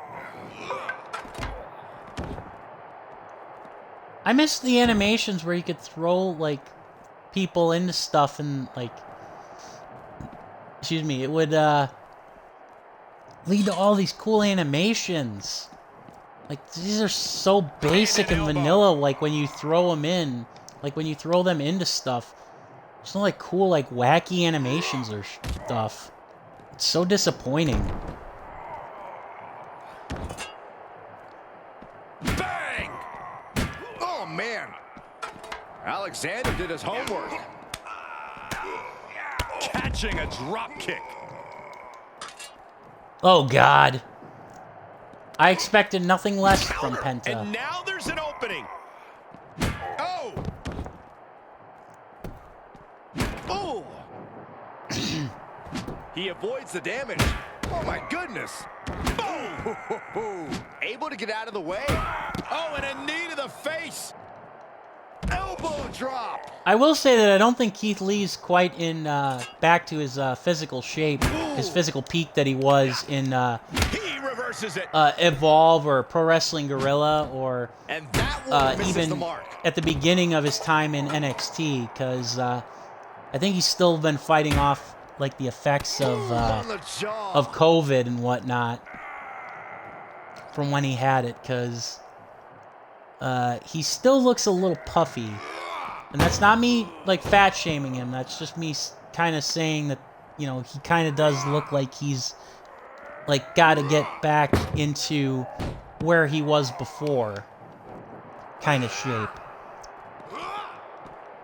Alexander answers back.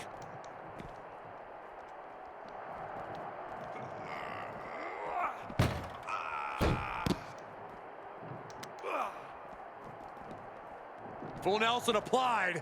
Sit out. Full Like- Nelson face buster. Like, I will give credit where credit's due just to barely to WWE or to Gunther in WWE. He actually, you know, he could have said, you know, no, I'm not gonna get in shape. I don't have to. My styles work for me, and it has. But he said, hey, I want to take my career in a new direction. He seems, I don't know if it's just him willingly accepting corporate propaganda, or if he's actually, This could be big. or if he's actually, you know, legitimately invested in it. That has got to be it. But if he is, then good for him. And you know, Keith Lee, yeah, he moves amazing for a big guy, absolutely. But you know, I mean, you know, Gunther seems to have embraced, you know, the new name, the new look, you know, and everything. So I give him credit for that. And you know, it's not for everybody, but you know, I guess it also, but to me, it also does go to prove. What a DDT. Good night. Sorry you could not see said DDT. The camera was obscured. But yeah, I don't know.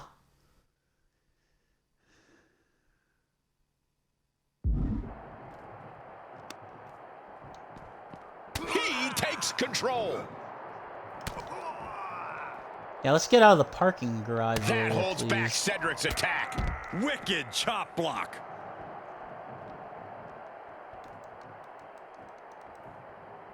Yeah, these backstage areas are not as interactive as I would like. That is a criticism that I will definitely levy against this game. If that's one thing that the AEW game, if they're going to have backstage areas, I hope it's something that they're correct. Because Ukes would know a thing or two. They developed a lot of those cool backstage areas that we saw in the SmackDown versus Raw and others, the SmackDown games in general. Butterfly suplex, and he keeps his focus on an attack. Can only to that hope. area. Yeah, Brody Lee was another Looking for the underrated lapel lock. athlete. No, he lets him out. Yeah, I think he knew. Yeah, another underrated athlete. Rest in peace, Brody Lee. I can only imagine what you'd be doing today if you were still around.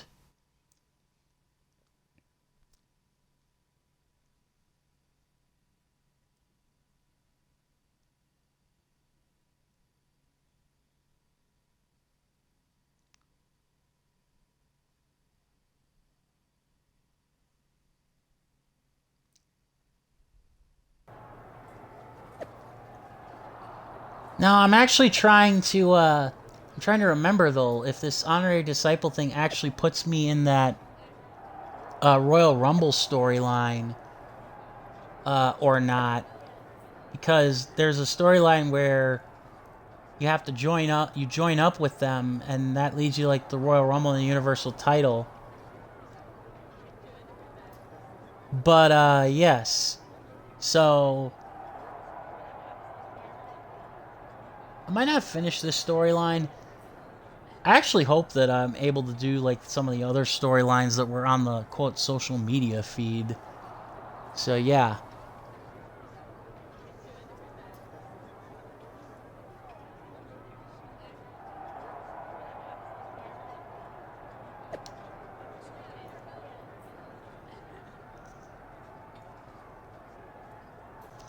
Heh.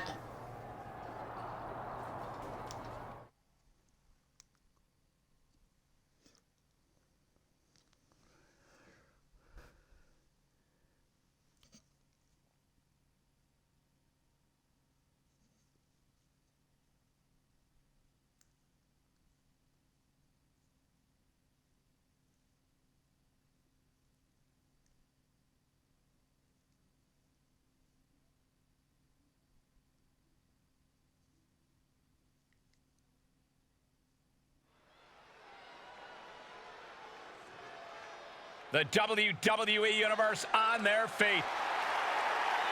The following contest is a tag team match scheduled for one fall on the way to the ring at a combined weight of 400.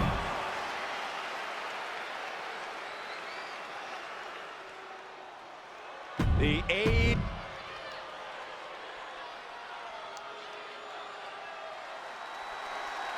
WWE Universe prepare. Oh, this just got announced on Twitter by AEW Games. They're going to have some exhibition matches at the Tokyo Game Show featuring Christopher Daniels, Riho, Michael Nakazawa,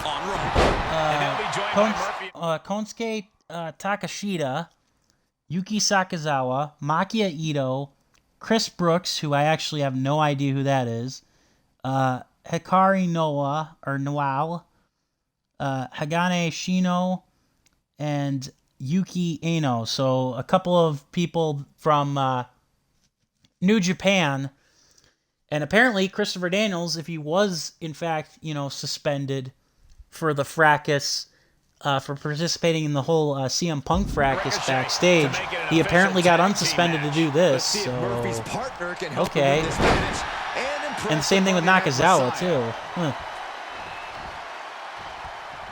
That would be kind of cool to go to like do a game show, and then like at the AEW booth they're having like freaking matches. The way they were making it sound, it was in the game. It was live because there's a lot of Japanese talent Yeah. It's a panel thing. It's yeah, because the exhibition matches are gonna be Friday, Saturday, and Sunday, for like a handful of hours.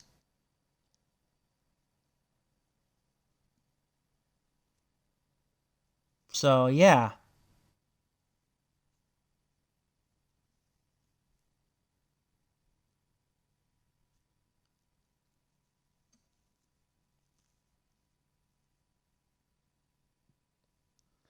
I don't know what kind of matches they're gonna do though. I mean, maybe there will be more people that haven't been announced, but that seems like a pretty lean lineup. Yeah. Oh yeah. It sounds like they're gonna be like live action exhibition matches. And yeah, I would like to see more gameplay too. Or an indication of a release date, maybe. I get it, they probably want it to come out in 2022, but I want a concrete release date to at least set my expectations. Not that I'm going to pre-order, but still. And I'm sure they're probably going to be more gameplay there. That's probably the whole reason they're doing the Tokyo Game Show. Here's a tag. Excuse me. Opponent off the ropes. But it is good. It is good promotion for the respective New Japan people that are going to be there, or like the Stardom girls, because I think there are a couple like Stardom people that are going to be there. So there's that. Oh my goodness! There's the jumping knee right to the face. Oh man! Clothesline. Good lord! So effective. Oh, foot just stomping down. Murphy's attack gets reversed. We'll see how deep this storyline goes.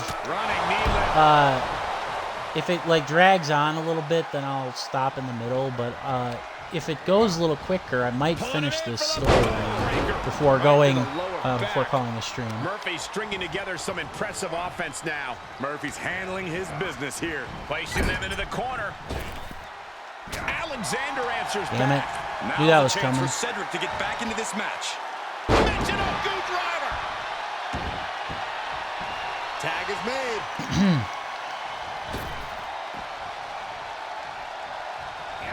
Hurricane Rana. Unbelievable athleticism. Lands the elbow.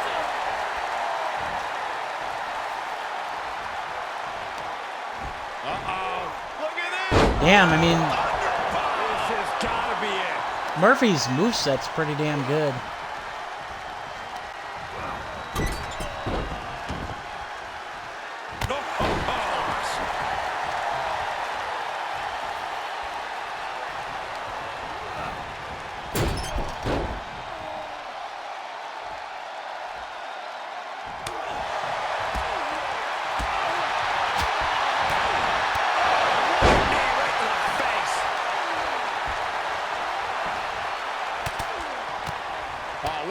Strikes. So effective.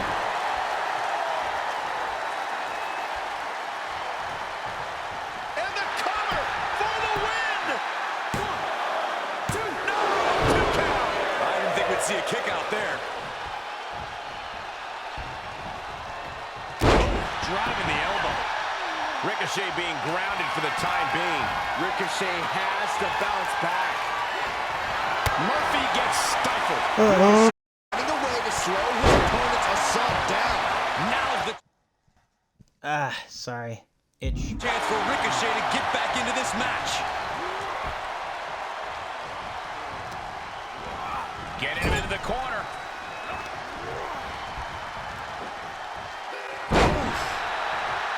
Up goes Murphy. What's he planning? Taking flight. Diving body splash. 2. No, he gets the shoulder up. I am in shock. What's it going to take to keep this guy down? Tag made. Oh, right to the gut. Man, oh man. He's starting to struggle here. This is what the purpose of a tag team is. Don't be afraid to use the resources and help your partner offers. Am I being diplomatic enough, Cole? Carefully placed stomp to the arm. And he barely evades.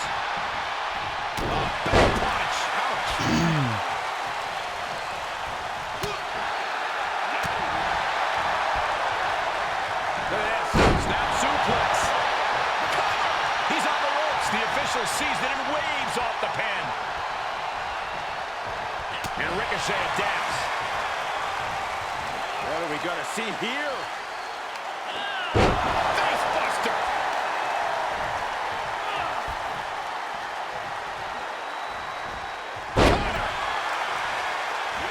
Ridiculous standing shooting star. Headed up, he's thinking big.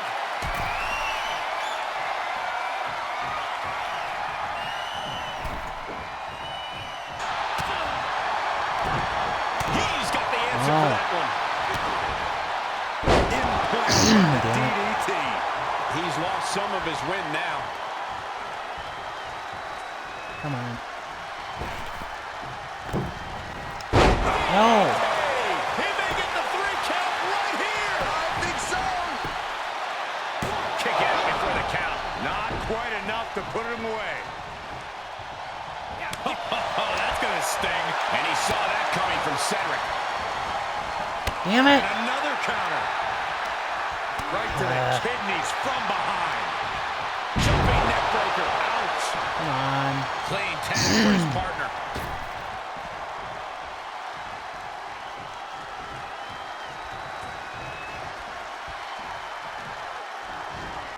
Hits the cover. Damn it. Got the knees up just in Thank time. God. This could turn things around. Tagged into the action. Vicious running knee lift. All right. Down with a neck breaker. He can't take any more of this. He can really stand to give back as good as he's getting right about. Hoisted up. Canadian Rock DDT. And they're still in this. That was a DDT that looked like a gut buster to me, but okay. Score one, pinning combination. Oh, maybe not. Looking for the victory. 2, 3, no. Damn it. Some shock in the arena after that kick out. Oh, disabling the leg with that. Clothesline. See, sometimes the AI in these tag team matches is very generous and they let you win right away. Other times they don't have brain farts and they will like kick out or just like hold you back. Ugh.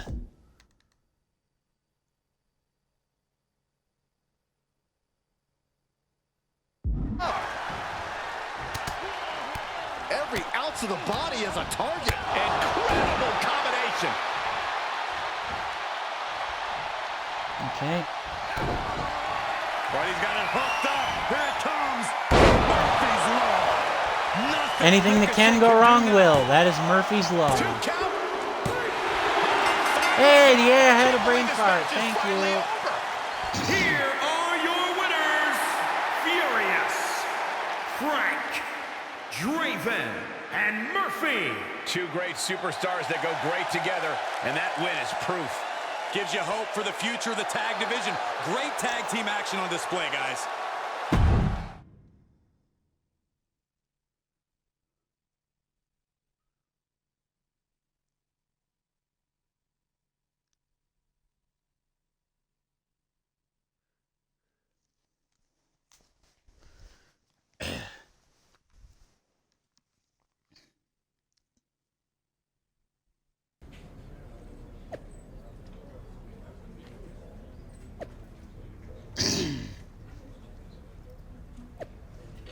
Okay. Won't be physically demanding, instead it'll be test your loyalty.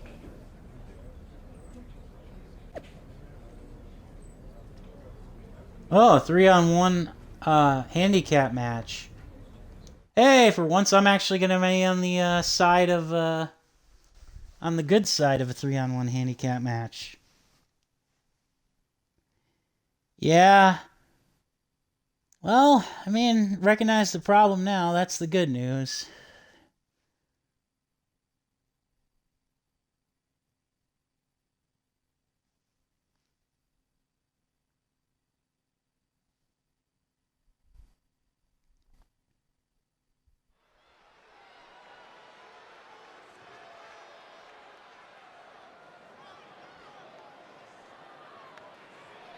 The following contest is a 3-on-1 handicap match on the way to the ring at a combined weight of 677 pounds.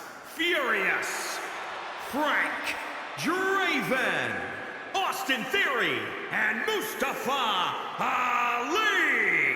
This superstar had some success in MMA, but never reached the top of the mountain. He said That's it was nice. due to politics. WWE's the land of opportunity, so there'll be no excuses here. Sink or swim, pal. That's actually a pretty good deal, honestly, I'd say, for a gaming-specific router, too. Alexander continues. And his opponents, first, representing the Hurt Business from Charlotte. Yeah, you said opponents. Forgot that it's 3-on-1. Here we go with Austin Theory, Mustafa Ali, and their newest recruit taking on Cedric Alexander in one of the most lopsided handicap matches we've seen in some time. You have to ask yourself, what will Seth Rollins' disciples stoop to next? Whatever it takes to win, Saxton. Oh, that was a bit of an awkward glitch. European uppercut. I wouldn't know as much about routers, so I'll admit that I couldn't tell you what's a good router brand and what's a not good router brand, although I will say that the Netgear router that I have is not a terrible one for everything that we use it for here in the Casa Lantern.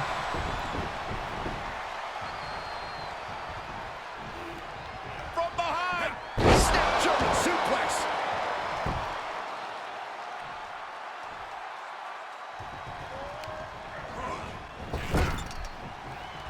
Alexander answers back. Counter after counter. Here's a tag. Opponent off the ropes. Pulling down across the back. He's getting a little battered now. Super kick. Yeah, I can imagine that it gets a little taxing with the gear and Prepare your stuff. face for that. Why? Okay, yeah, that's great, except I still would have to tag. You stupid game.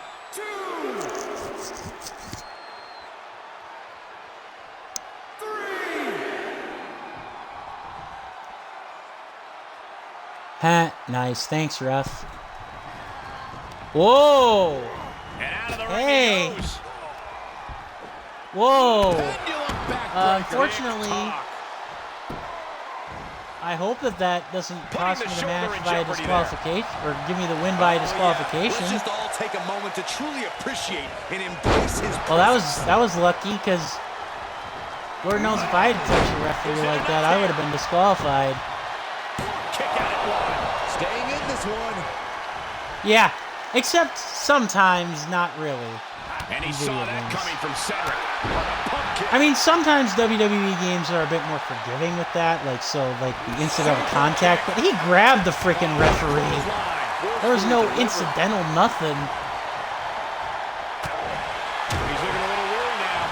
Yeah, the longer this handicap Damn match it. goes, it seems the more damage they're going to have to endure. Set up in the corner of the ring. Here's a tag. Opponent off the ropes. And down with a backdrop. Measured kick to the vertebrae. Oh, just throwing their body. Mustafa Ali getting ready. To the sky. Splash. For the win. 2 count. Is this it? No, it isn't. He kicked Nope. out. He kicked out. as close to 3 as you could possibly get without the bell ringing. Alexander did his homework.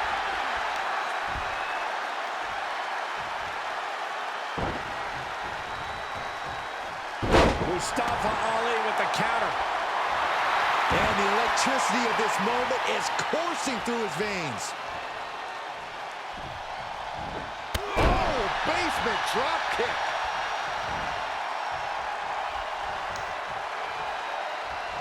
Any title changes on AEW right now? Or we're still waiting on the main event, Jericho and Danielson. He knew what was coming.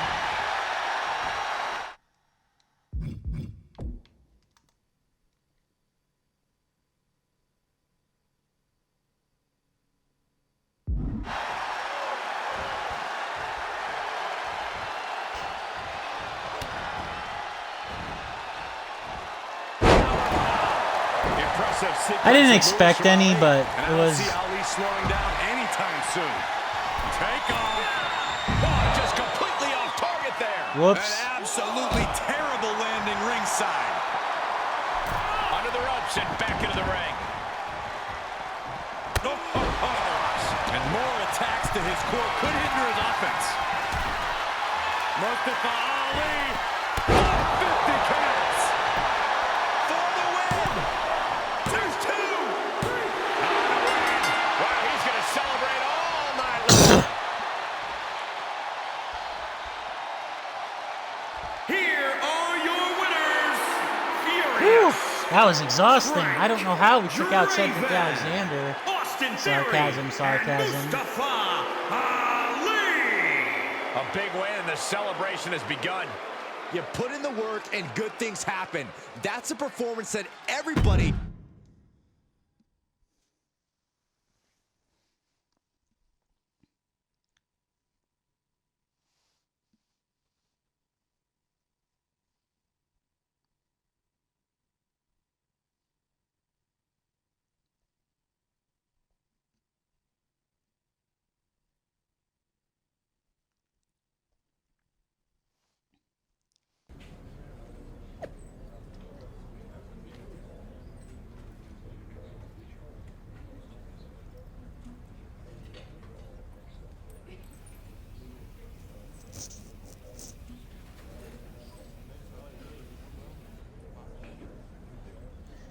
All right. You've done everything we've asked. Oh, nice. Yes.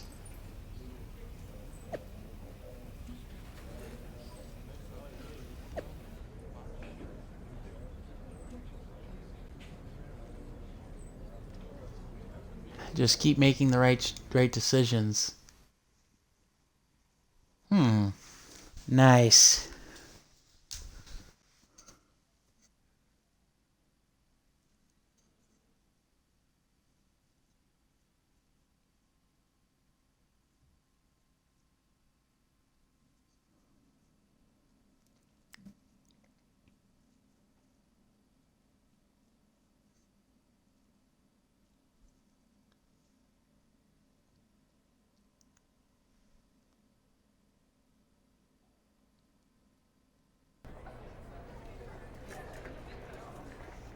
Yay!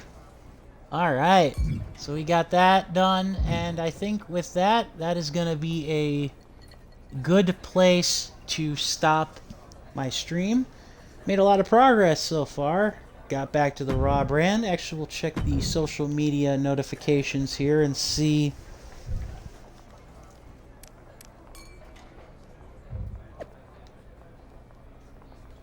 Aha.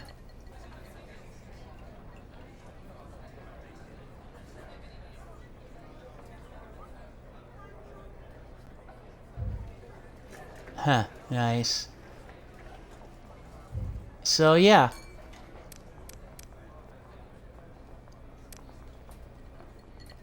Let's see here.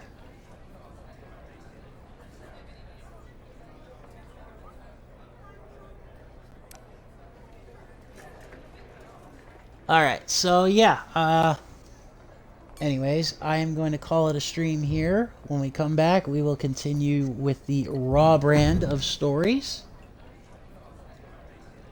I hope that you all have a good rest of your Wednesday, wherever you're watching. Hope you enjoyed this stream. FMV Friday will happen as scheduled. Right now, I believe The Bunker is in the lead for what game I will, or interactive movie I will be streaming. So, until next time, so long, see you later, goodbye. Hope you enjoyed the ride, got some entertainment. Stay beautiful, stay healthy, stay sane, and ta-ta for now.